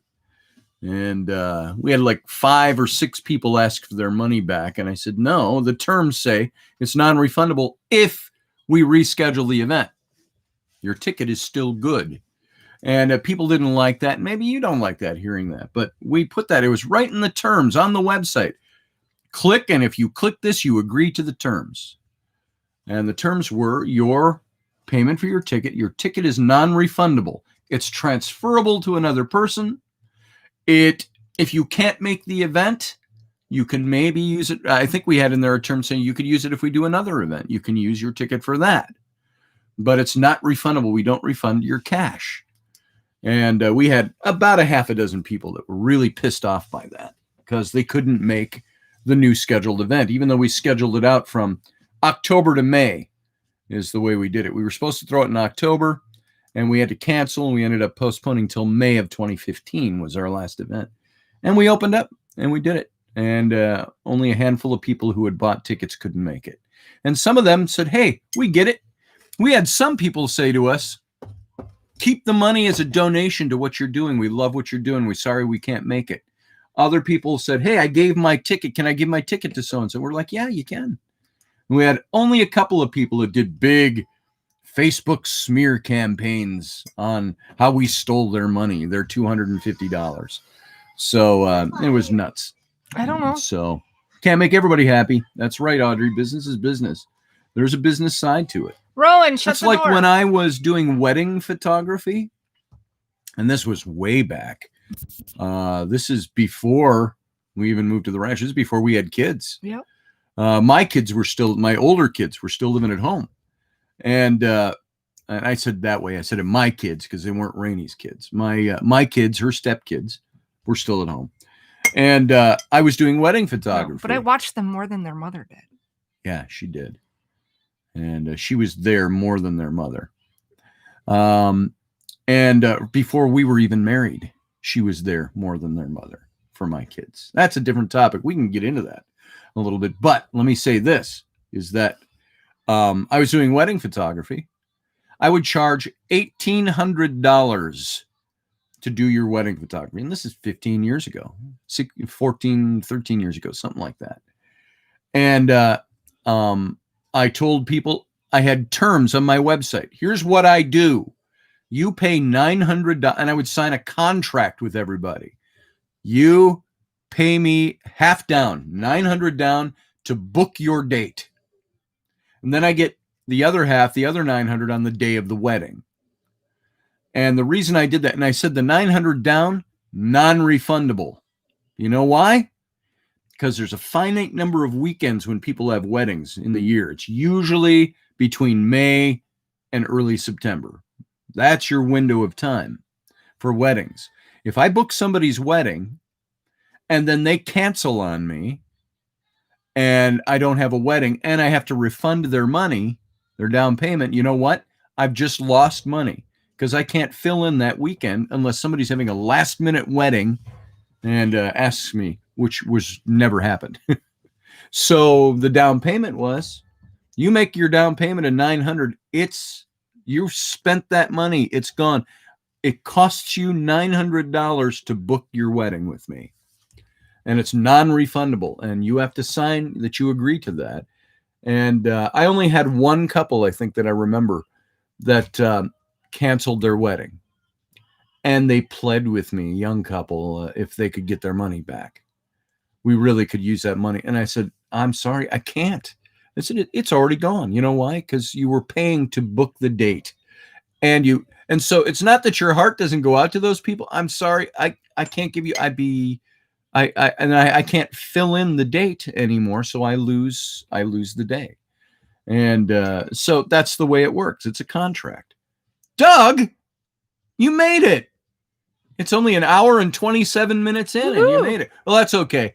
I was like 2 or 3 minutes late getting my coffee, Doug. So you only missed about an hour and 24 minutes of the show. Good to have you. Were you sleeping? Sleeping it off? I told everybody, by the way. Damn it, Doug, get a better alarm clock, says Roger. Yeah, Doug. Overslept again, Doug, says Audrey. And Matt says, Doug, you're late. Steph, Christ, Doug, were you sleeping? Wow, Doug, that almost sounds like everybody was put up to giving you shit. I wonder who would do that. Better late than never, says Fucking Sock. Oh, yeah, that's the best name, by the way, the best Fucking Sock. So is there a story behind your name, Fucking Sock? I really want to know. I really want to know if there's a story behind your name. I want to hear it. Matthew says Hanukkah is the 10th of December this year. Yes, it is. Matt, roasting Doug today, says Doug. And Matt says, no, not at all. What makes you think that? Just the story of a young teenager in his sock, says Roger. Ew. Ew. Ooh, ew, what? Ew. So, teenager socks are disgusting. That's, my wife at age almost 41. Nah, you're still 40. Yeah. Not that I'm giving away everything. You've said that I'm yourself. close. Everybody knows you're 40. But my wife is like, nowadays, it's like with sex, it's like, yeah, we could do that right now, but it's messy. It's dirty. So I don't want to do it. It's dirty now. It is. Before, when we were dating, it was like, yes, mess me up, mess me, make me dirty. Now it's like, oh, I gotta redress again. I gotta take a shower. I've already showered what the hell? today, and you want to have sex? I go, sex is best when you're showered, or you've soaked in a tub for 2 hours. That's when sex is good. So Barry was kind of on time today. You know who was on time? Who was the first person who commented in here today? Susie Q. Oh, no. It doesn't go all the way back. That's weird. Anyway. So it only goes back as far as the Davy Crockett songs. Steph says, yes, sex is fun. Yes, it is. Sex is fun. And sometimes it's messy. And sometimes you're sweating. Gross. You know the worst times? What's the worst time? Is when you're humping and bumping and greasing up the old flack suit, as they say. Drip sweat in your wife's eye. Gross. You want to see a mood breaker? Yeah. Ow! We're done. Ow! We're done. I'm out. We're done. I'm out. Ow, I'm out. And I go, here, let me get that. I got it for you. And then you jab her eye with your thumb in your excitedness to try to clean her eye out. You're burning calories. That's the truth. And that's what the treadmill's for. That's what the treadmill is for.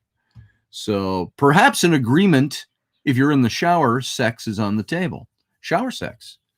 Okay, Scotty, running at the sound of water running. I don't know that's safe for 60-year-olds. They might slip and break a hip. Well, that's why we get the little pasty things for the floor of the shower, so I don't slip and break a hip. Yeah. Okay. I can sit on the ledge. All right. Okay. Okay. There we go. I'm glad you got it all figured out. I got it all figured. I see it in my head. I wake up and I go, Raini, I had this dream. You were sitting here and I dream about sex with my wife. That's great. I got to tell you. I don't dream about sex with my wife. you don't have a wife. I know. Kind of. Kind of, she says. I'm the man in the family. Yeah, that's right. Yeah, she's got the balls in this house. Yeah. Right. And, nowadays, it used to be, I don't dream about, on occasion, I dream about other women. I don't, I'm not like, tonight I shall dream about another woman and having sex with her. I don't plan that. But there's only been a couple of occasions where I've dreamt and it's somebody else. Usually it's her. And usually, out of all the times it's her, it's us trying to find a place to do it or get away from kids, or we're doing it in public and we don't care because there's no kids. That's okay that the world sees us. There's no children. Here, this picnic table looks good in this public park. Yeah. So. Oh, jeez. But yeah, I've had dreams of other women have been there instead of my wife, and I'm like, am I supposed to be doing this? It's Why your is my dream. mind Go going for there? it. Have fun. Well, that's what you say that to me too. You always tell me you have Sessit time dreams. And I go, was I there? And usually you say yes. I don't know if you're lying to me or not. No, it was The Rock. No. Ew and gross. What did Space's Water say? Water, or Roberts, I mean. Almost. With wearing the pants. Raini, I hope you don't bully. Scott Allen, Scotty Roberts Schmidt. Yeah. She bullies me all the time. She's a bully. I love you. Aren't you? Total bully. Don't cheat in her dreams. You'll be in trouble. That's right. Nah, go ahead. Have fun. It's your dreams. Well, Brianna was in one of them. I thought you said Amber was. Oh, that was a long time ago. Oh, no. Amber, that was weird. That was really weird because Amber, her friend, and she used to tease me that way. You want to have sex with Amber, don't you? I'm like, you guys like serious? Yeah, go for it. It never happened, by the way. And they used to tease me with that, though. And so I don't know if you guys find that funny or not. Maybe some of you are puritanical and you're like, yeah, I don't even laugh about that stuff. That's not even funny. It is funny. I think it is funny. It was fun. It was fun to tease. It was tease. Mm-hmm. But all that said, out of the blue, for no reason, like less than a week ago, about a week ago. That's because we talked about her on the last show, and then you had the dream like a couple days later. That has to be it. That's why. And it was like nothing really happened, but it felt when you woke up like a bunch of stuff happened. It was like she was trying to find all these places where we could have sex together. And it was all these little different scenarios that were strung together. And, you know, you woke up like, I just had sex a million times. But in the dream, you don't remember ever having sex. And then I said to Raini, I told her when she woke up, I go, I dreamt about Amber. And I told her all these different scenarios, trying to have sex with me. What's that about? I'm like, get in this bed. She goes, no, it's messy. I already showered. I'm already dressed for the day. Deep Thoughts by Jack Handy. That's right, fucking sock. Have you gone back and listened to Scotty's King David series? And the arc there, Matt has totally changed the topic. Has anybody listened to the King David series? Is there sex in it? There is. There's lots of it, actually. So thank you, Matt. Oh, you're talking directly to Matthew about that. Okay. King David must have been fantasizing about Bathsheba for a long time. Although the Bible doesn't delve into the full context of the story. That's true. Yeah, I think Bathsheba really kind of manipulated him, and I think he was willing to be manipulated. And I think she actually had Uriah's son. And I've got back that up. And if you don't know what I'm talking about, you don't know the story of King David and Bathsheba very well. So she gave birth to David's son named Solomon. We all know who Solomon was, or at least have an idea in the Bible. And yet there is some textual evidence that seems to indicate that Solomon wasn't David's son at all. And he was the son of Uriah, the husband of Bathsheba that David had killed in order to have sex with her. I think that was a concocted story for the text. So anyway, well, yeah, good mention there, Matt Finn. That's a fun series. If you go to my YouTube page and you go down and you look, there's a whole section just dedicated to the David series. That bad? Yeah. I got to get moving here pretty quick. I got to get the blood flowing in my body. What do you got going on today? Go hop on the track. I don't want to go on the Get track. sweaty. Rowan has it. So, 970 BCD. Yeah, West thereabouts. Mid-10th century. And have I watched the series Evil? I have not. It's on Netflix. It has the church and the atheist psychiatrist working together. It's really good. Church and the atheist psychiatrist. Oh, yes, I did see that, Audrey. I'll be right back. I forgot the title of that. That was really good. I hope they do a second season of that. I thought that was a fantastic series. It really dealt with those questions of the church versus psychiatry, or in essence, faith versus science, and combining those things. That was a very good series. Is Solomon Gomorrah's big brother? Nice, Doug. That's Sodom. Let's see. Evil was good, April.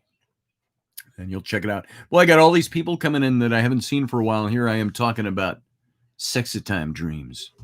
So that's not what we talk about all the time on here. It's just fun to talk about it when Raini's here. So there we go. Let's get a little more centered while my wife has stepped out. There we go. She's going to take care of kids, and she's getting blood circulating, she says. She's got to move around a bit. Sitting on her butt here for an hour and a half. Thereabouts. So. It was a great series, says Audrey. Enjoyed it too. It's right up. Yeah, it was right up my alley. I really enjoyed it.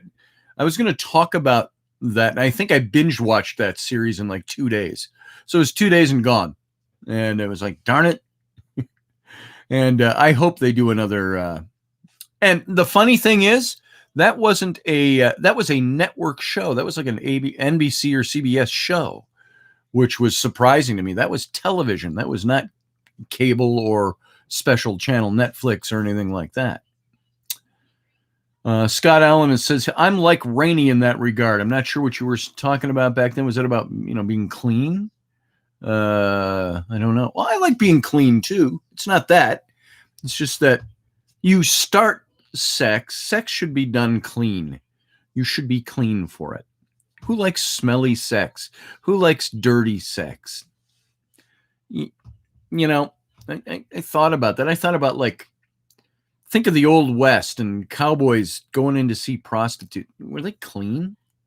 It's the first thing I say when we watch movies, Rainy and I together, and I go, all I think about is that in like 1870, they didn't take showers every day, did they? I know they bathed, but was that the high-priced hookers bathed? And your standard cowboy, cowpoke screwing hooker, did they take a bath every day? Makes me cringe a little bit when you think about it. So if that's what you're talking about, Scott Allen, there you go. Let's see, Fucking Sock. Did you ever get back to? I saw you said something 1984. Did that have something to do with your birth, or was that the reason for your name? George Orwell. Yeah. I figured Fucking Sock was where that came from. But 1984, you say? That reference is gone on me. Isn't that the George Orwell book? 1984 is a George Orwell book, but Fucking Sock. When I was asking where'd your name come from, I think the name says it all. Came Scotty. from 1984. Yeah, there it is. Who what? So I like him clean, so when I make him sweat, I know I made him sweat. There you go, Steph. There you go, Rainy. Yay. Shut up, Steph. Yeah. When I watch period piece movies or TV, I'm always thinking about how stinky people must have been. Yeah, exactly. You think of, I just watched that series, and it was really well done. The Musketeers, based on the Three Musketeers. And it was really well done TV series. It ran 3 seasons, I think. And fantastic job. And but there were scenes, where somebody would hop in the haystack for a romp, and you go, ew, that's a peasant girl. And she probably hasn't bathed for a year. That's all I think of. It's like, I don't get much out of that. You see that and you go, wow, oh, cool. Oh, they're almost showing nudity. And but, I'll bet she hasn't bathed in a year in context. So it ruins the scene for me. And bugs. What about bugs? Exactly, Steph. Bugs. Ew. Do you like bugs around when you have sex? No. I don't either. So oral must have been out in those days. Gross. Doug, you're onto something there. Because you know what? Guys, if a guy hasn't bathed his junk in 6 months, you got to imagine. Maybe there's a sheen. Maybe it's like a fine patina falls over it. It's like, oh, there's that fine patina. And everybody's got the same patina because nobody bathed. You fell in a mud puddle and that was your annual bath. Back in, we're talking Middle Ages and stuff like that. Yeah. Maybe everybody smelled the same. Well, I had heard, is there truth to this? The story that the bouquet at a wedding was meant to cover up bodily smells, the smell of flowers, perfumes. Yeah, and they had the little things they would hang out their dresses, like the pouches, the flower pouches, so you stink. Incense pouches. Yeah. And I'd be like, why don't you just take a bath? Just take a bath. Fucking bath, wash your clothes. Jesus. Wash your clothes and take a bath. But of course, back then, they had rivers. There was something about the bodily fluids, the bodily humors, and all of that. They believed taking a bath, you could get sick because you were washing away the good fluids. There's a guy named George Villers in the series, Scotty, because I saw a letter by King James describing George Villers, and it's jumping around here. Let's see. Yeah, it was a good TV series. Aramis is the pilot on Picard. Oh, is that him? I knew I'd seen him before when he was the Elon Musk character in Salvation. I didn't realize he was the guy in Picard. That makes sense now.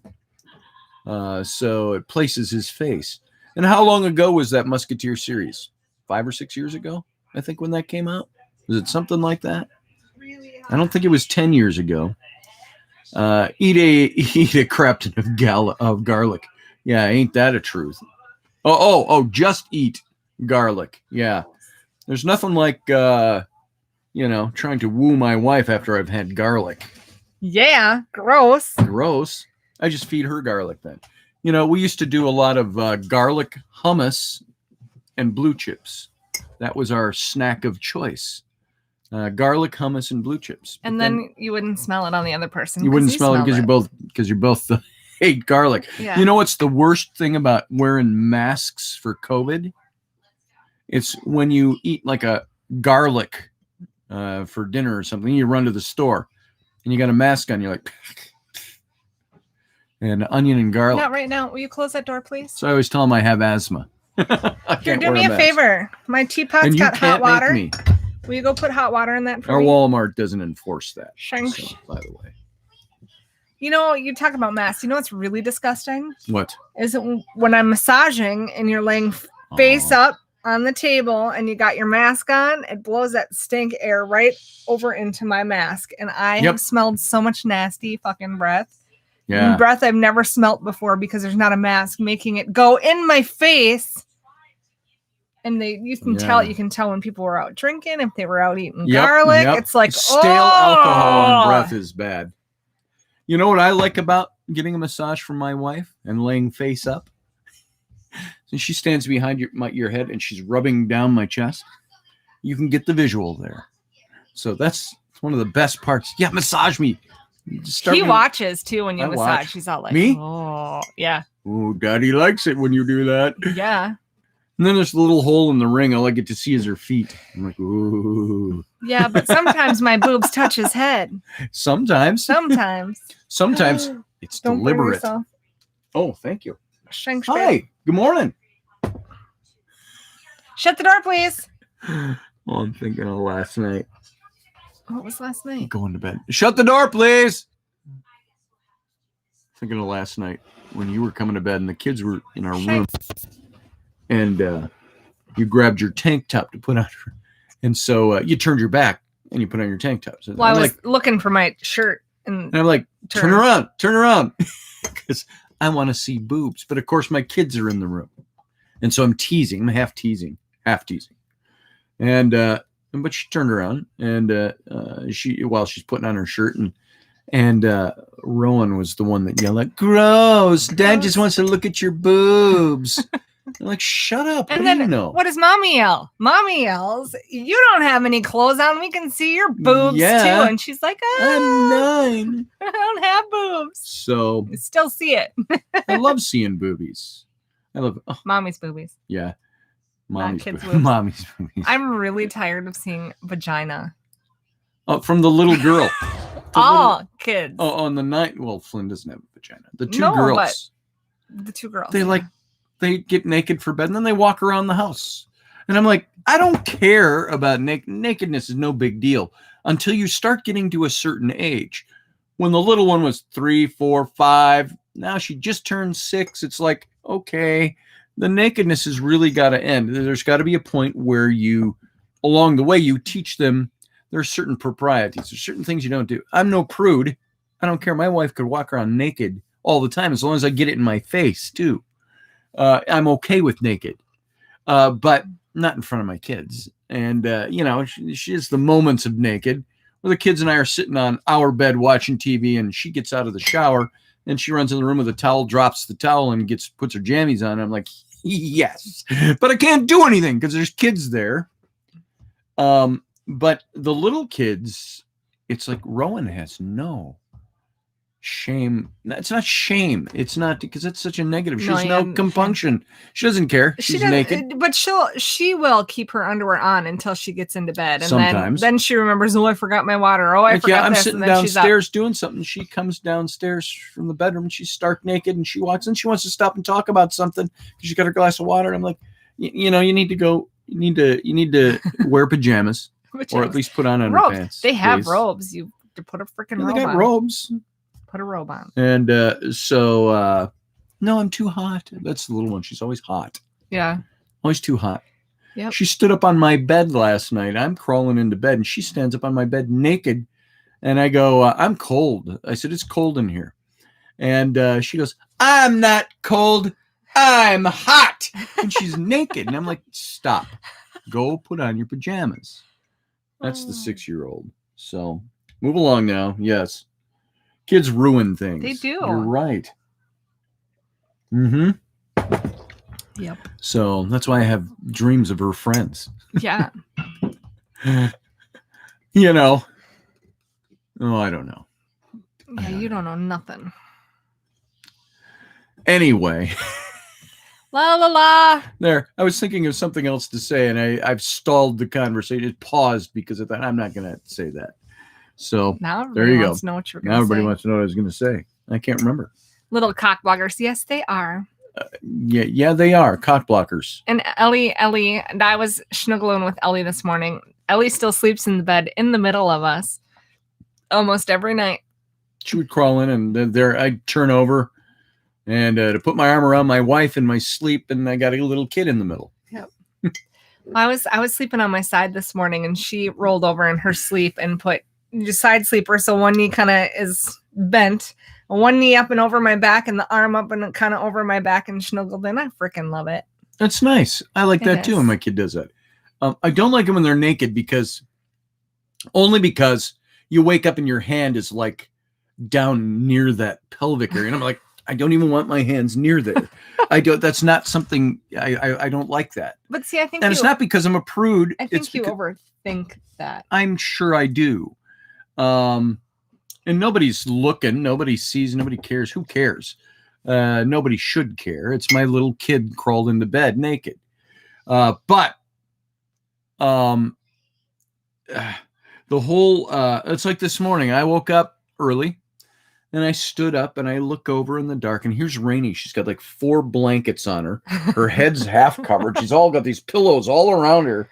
And here's the little 6-year-old girl, buck tea naked, all spindly arms and legs, and one big leg and arm over Raini. And she's outside the blanket. She has no blankets on her. Little butt crack sticking out. Butt crack sticking up. And I throw a blanket over it only because I don't want her to be cold. But that's the way it goes in my house. April says, love when my girls cuddle me, throwing their bodies all around. Yeah, that's pretty cool. It's great. Yeah. Now, my little 6-year-old, she has nothing to do with me when mom's around. Mm-mm. Like, I'll reach over and go, hey, how you doing? And she's like, don't touch me. Mom, Dad's touching me. Dad's touching me. But when she's gone, that little one she wants to be cuddled. I don't know how many times I've come home from doing work on the weekends and she's cuddled on the couch, just passed out on Dad. Yeah. She's I'll watch TV show and Rainey's out doing massage and she'll come back 3-4 hours later and I'm sitting there on the sofa and the little girls all just snuggled up into me and under a blanket. That's why she doesn't like you to touch her. You make her go to sleep. Yeah. Don't touch me. I don't want to go to sleep. Yeah, don't touch me. Don't touch me. Okay. My fan is a sound machine, basically. I like sleeping by the fan. I slept with the fan all my life until I met her. She wouldn't let me do it anymore. No. We sleep with the ceiling fan on. Yeah. But I don't like noise. I don't like noise. And even ceiling the ceiling fan dries me out, though. Well, so does a regular fan. Not if I don't point it at me. I usually have it for noise. You always had it pointed at you. I ended up getting little fans that were like this tall, so he could have right next to his head and blow on And his where face. I used to have a fan, I grew up, for 40 years, I had a fan that went at night, and, it was great, loud, white noise. Then she went, here, you need to use this thing right here. I grew up sleeping with quiet. And it goes, not city with the windows open. You would hear the leaves brush past. And Well, I like that too. I you like can't hear that with a fan going. How do you know but you gotta have the even windows like open it? to do that. Yeah, and I would sleep with the windows open all year long. Sometimes it's But great. you get too cold. I had big poplar trees in our yard that they rattled in the wind, Nice. and that was great stuff. So I had a giant oak tree on mine. not during the winter months, says Matthew.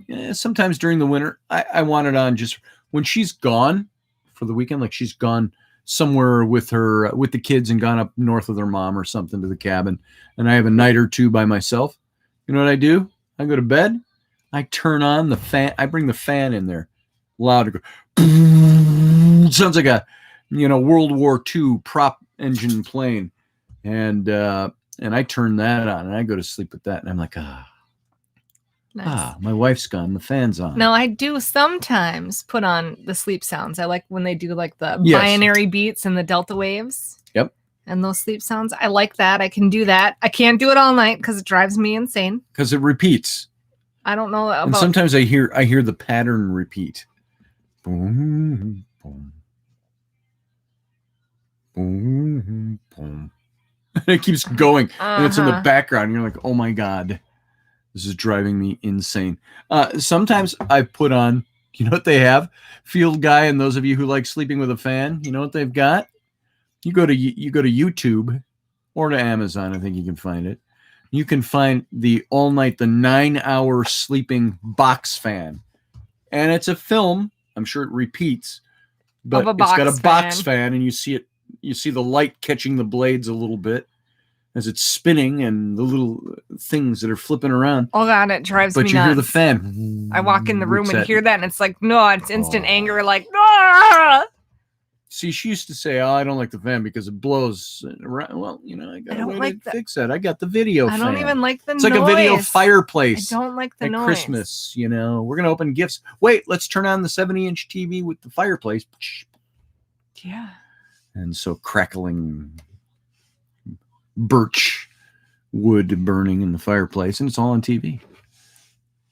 Oh, the hours of bridge sounds from the Enterprise. Scott Allen, you're right. You know what I like? You go to YouTube and look up like the different bridges of the Enterprises in Star Trek, all the way up to, they've got one for Discovery.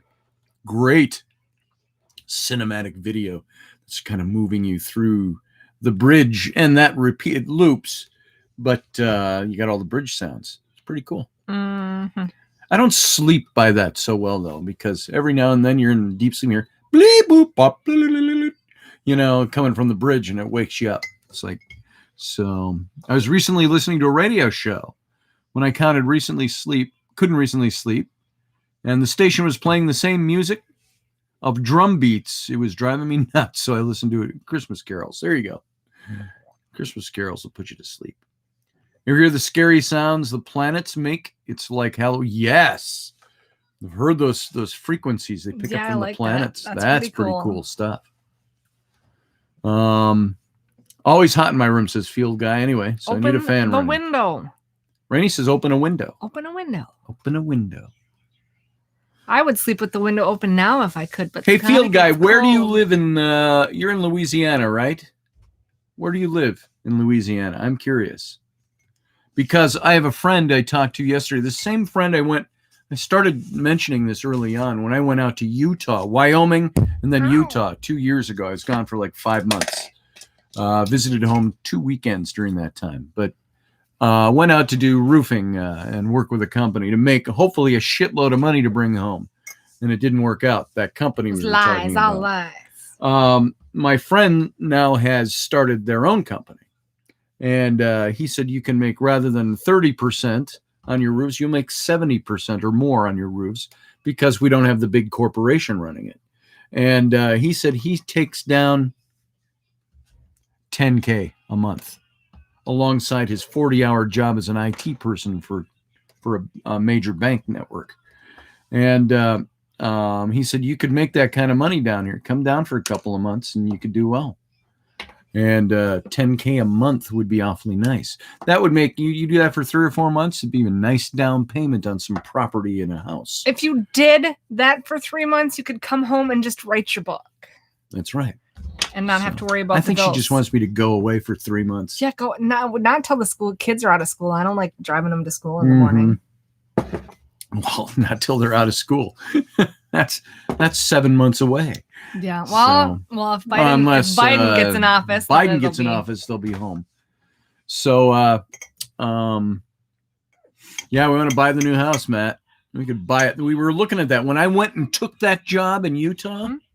I was told I could come home with roughly between 60 and 90,000 if I was down there for 3 to 5 months. I did 5 months, and I didn't take home shit. Pardon my French. It was enough to pay just the rent payment. And it was enough to make it. We eked by during that time. It did wonders for our relationship, though. You know, they say absence makes the heart grow fonder. It was nice. It settled some things that we had to. Stop. The Louisiana contingency is strong. So Field Guy, where is? I'm trying to think of where he said it was. By Texas. It's near the border of Texas. Hold on, let me see something here. I want to see if I can find the map I was looking at last night. Show the map. There was a map. The map that I looked at. It's the map. It's the map. Hold on, and I'll ask you. I'm the map. I'm the map. I'm the map. I'm the map. I'm the map. What's the map? Humanitarian. What is humanitarian crisis? A nap is what you do. When was I talking to Pete? Around 7:30ish. Okay. Then I called up a map during that time. Oh, you're nice and warm. Children's book. Thank you. No, I was talking to Rowan. I'm getting snuggled back here. Oh. Let's see. Lake Charles? I'll say this is, Lake Charles. It'd be near Lake Charles, Louisiana. Which, if you look at the map, Field Guy and others, Lake Charles. Oh, look, Pete's face is there now. How did that happen? Oh, that's pretty cool. It's near, I'm looking, there's Lake Charles. He's just north of Lake Charles, near Westlake, Louisiana. And that is roughly, here's the border for Texas. So on the border of Texas, you got Port Arthur, which looks like it's about 30, 40 miles from Lake Charles. That's probably Beaumont. Port Arthur, Texas. Where are you seeing Beaumont? Beaumont. Oh, Beaumont is there too. And it looks like Lake Charles is what? Roughly 20 miles to 30 miles to the coast, to the Gulf Coast. So that's where it is. Way over on the west end of... when I zoom out, you've got orange shows up, which looks like that's Texas, right on the border. Beaumont and Port Arthur. Then you got Lake Charles. And straight west, you'll hit Lafayette in about 100 miles. 10, 20, 30, 40. 40 to 50 miles to Lafayette. Straight east of Lafayette. So there you go. That's where that is. So how close are you to that, Field Guy? Lake Charles is about 3 hours away from you. Okay. There you go. So there's possibility. I've been made an offer to come down and sell for his roofing company and potentially make some pretty decent money if I went down there for a few months. And the nice thing is if I'm doing all right, I can come home every few weeks for a weekend or something, or a few days. I want to move to Phoenix. You want to move to Phoenix? It's not far from where Grandma Jane lives. And so my mom's in Yuma. So, so I might do that. I might do that sometime during the month of December or maybe into January. I can still do the daily radio shows and all of that. None of that'll change. But I might go down there. Like he said, he works a full-time job, 40 hours a week, and does this on the side and still takes in about $10K a month. So that's pretty good. I could do that for a few months. And you go down there, after Katrina, he said the thing down there, when we were doing the stuff out in Utah and Wyoming, it was after hailstorms. And this big national outfit would come in, and we'd go, you could walk around, you examine people's houses for free and tell them if they've got hail damage. Some of it you could see from the street, just these pockmarks all over the roof. And that has a way of deteriorating a roof. It might not leak right away, but it'll leak in 2 years and you're done. Then your insurance doesn't cover it anymore. So we went down, we swooped in with this outfit and did that. Pete says he walks around down there, drives around, and everybody's got blue tarps over their roofs. They need new roofs done. And so there you go. Hey, Deborah Sloan. Good to see you. Nice to have you here. Welcome. And Field Guy says, so many people got swindled by people not knowing how to build crap. Brad Pitt houses his company built are getting demolished due to mold. Oh, really? Wow. Well, I think down in a very humid area that you're going to get a lot of mold. So, here's Rowan, by the way. Rowan with the bangs. There. And yes, she looks like her mommy. Yes, she does. Hey, You look don't up. have any bangs. Oh, it's not the bangs. It's your face. Your face Mom. looks like mom. Here, let me do that. There you go. So I just did my Yeah. hair. there you go. And so I might do that. I might take that on. I might go away for a few months to see if we can make enough money to get into our house. And Yeah. live in Phoenix. So that would be nice. Live in Phoenix. Why Phoenix? Oh, yeah, because I said we could have a pool. Yeah. Oh yeah, we could have a pool in Somerset too if we lived in Somerset. We Not could have a all pool. year. Well, we could have all year It would long. be We'd have good all year. build a- You'd have to build a an shed indoor. over it. Yeah, can we have an indoor pool? 3 people in my class have an indoor Thank pool. God it's No, they quieting don't. down. Yeah, now. they do. Yeah, No, they hurricane don't. season. Maggie, Jacob, and Keith. Humidity is mold. You're right, Field Guy. Hurricane damage to roofs tends to rip them off.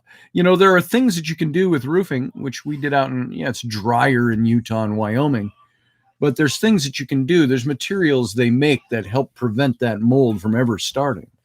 And it's waterproofing and stuff like that comes in the materials that are made certain ways now, and it prevents that. But see, you get a if company. it's done right. Like he said, Brad Pitt's company, whatever.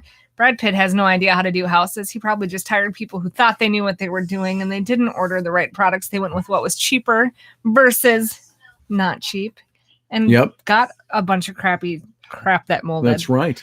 And hi, Deborah. Boo. I see you So- say hi. Hi. Yeah, the bangs on Rowan. Rowan, she does look adorable.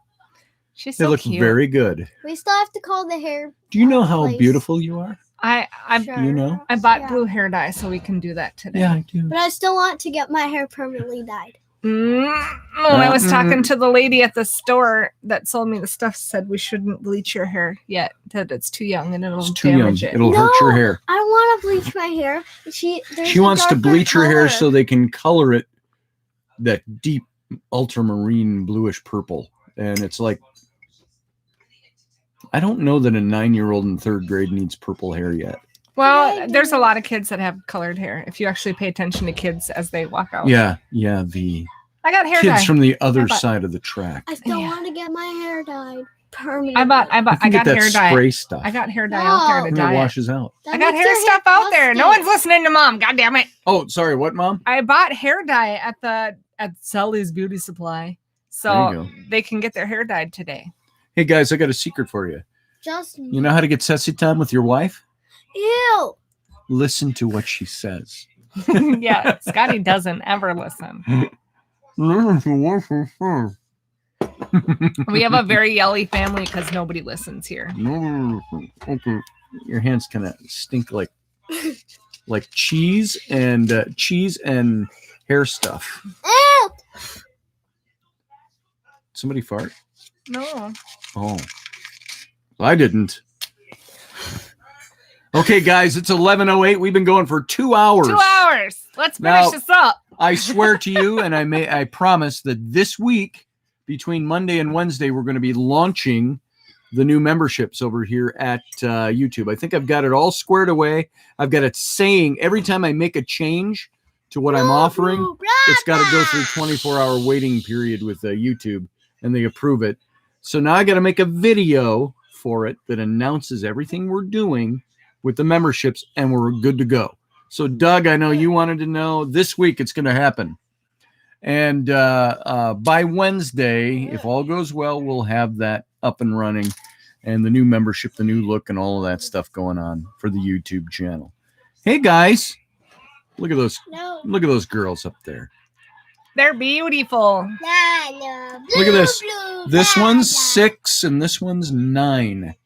And look at the height, and they. Well, they're standing at two different things. But Ellie is almost as tall as Rowan at age 6. Audrey says bubbles. And the only difference is that both of you smile. Give us big smiles, like this. Look, one of them has teeth, and the other one doesn't. There you go. Stop. All I want for Christmas is my 2 front teeth. She wrote a thank you letter to Nana and Papa for giving her a backpack, and she's figuring out how to spell and beginning letters. And Ellie, tell them how you spell thank you. F. It starts with F. This is thank you. Careful up there. You don't want to fall off of there. That's how she spells thank you. I can't see that, Rainy. It's in the light here. You got to tip it away from the. There you go. Thank you. That's how she ended up spelling, because she started the first letter, and then I didn't know. Yep. Thank you. And of course, the person who never comes in here only by accident, Flynn, my son Flynn. Is he in here? No, he's sleeping. Not. He's still sleeping. Yeah. He's still sleeping at 11 o'clock in the morning. You know why? He stays up till 3 o'clock. Turns on the TV when we're all sleeping. He had a headache last night. Did he have a headache? Yeah. It started off as a tension. I don't know. I rubbed his neck and put stuff on it.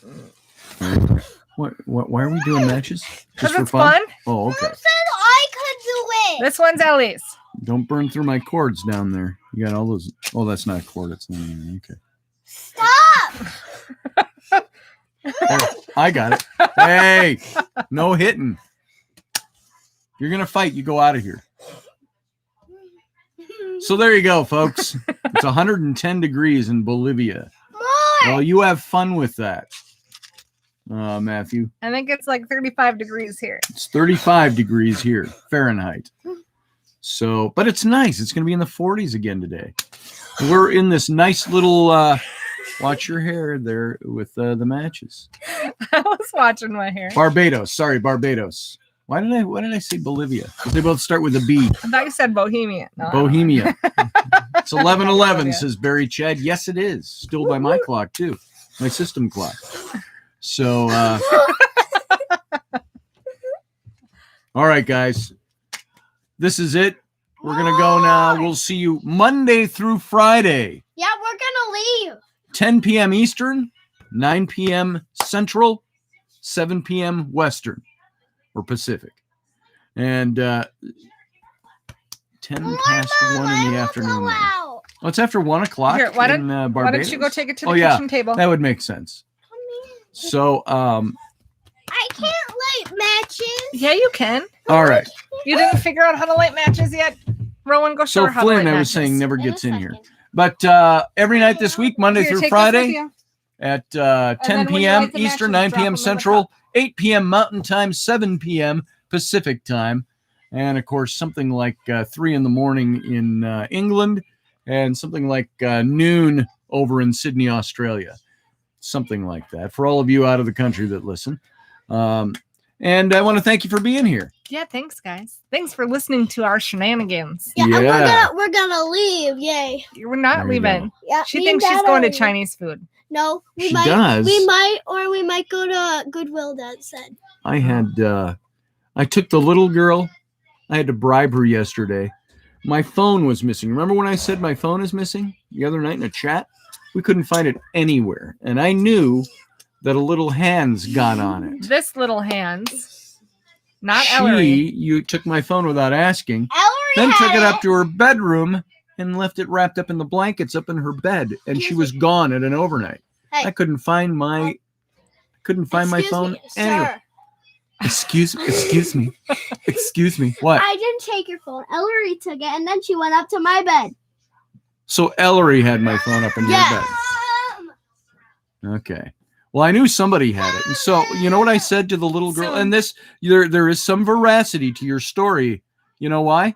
Because I said, I will take you to Chinese for lunch, their favorite thing to do, to the Chinese buffet for lunch if you find my phone for me. This one. Boom. I think I haven't No, looked up and No, she was looking under the couch and the cushion. She That's tore where she everything started. apart. She goes, "Oh, I know where No, it is." I said, why don't you go check Rowan's bed? Because that's the only place nobody really looked was Rowan's bed. Upstairs in the bedroom. My phone in her bed. So that's because they take my stuff and use it and they don't ask. So Audrey says, big hugs and bum squeezes. Raini and Scotty. That's right. All right, you guys. So let's get out of here. We'll see you all this week long. Thanks for joining us here. And we'll join you with big things coming this week on this channel and also over on Odyssey Radio. So that's all we got. You got anything else, Raini? No. So, see you guys. all right, say goodbye. Turn it. Say bye, guys. Bye. All right, Bye, guys. bye, We'll see you later. Have a good day. Pulling. Bye.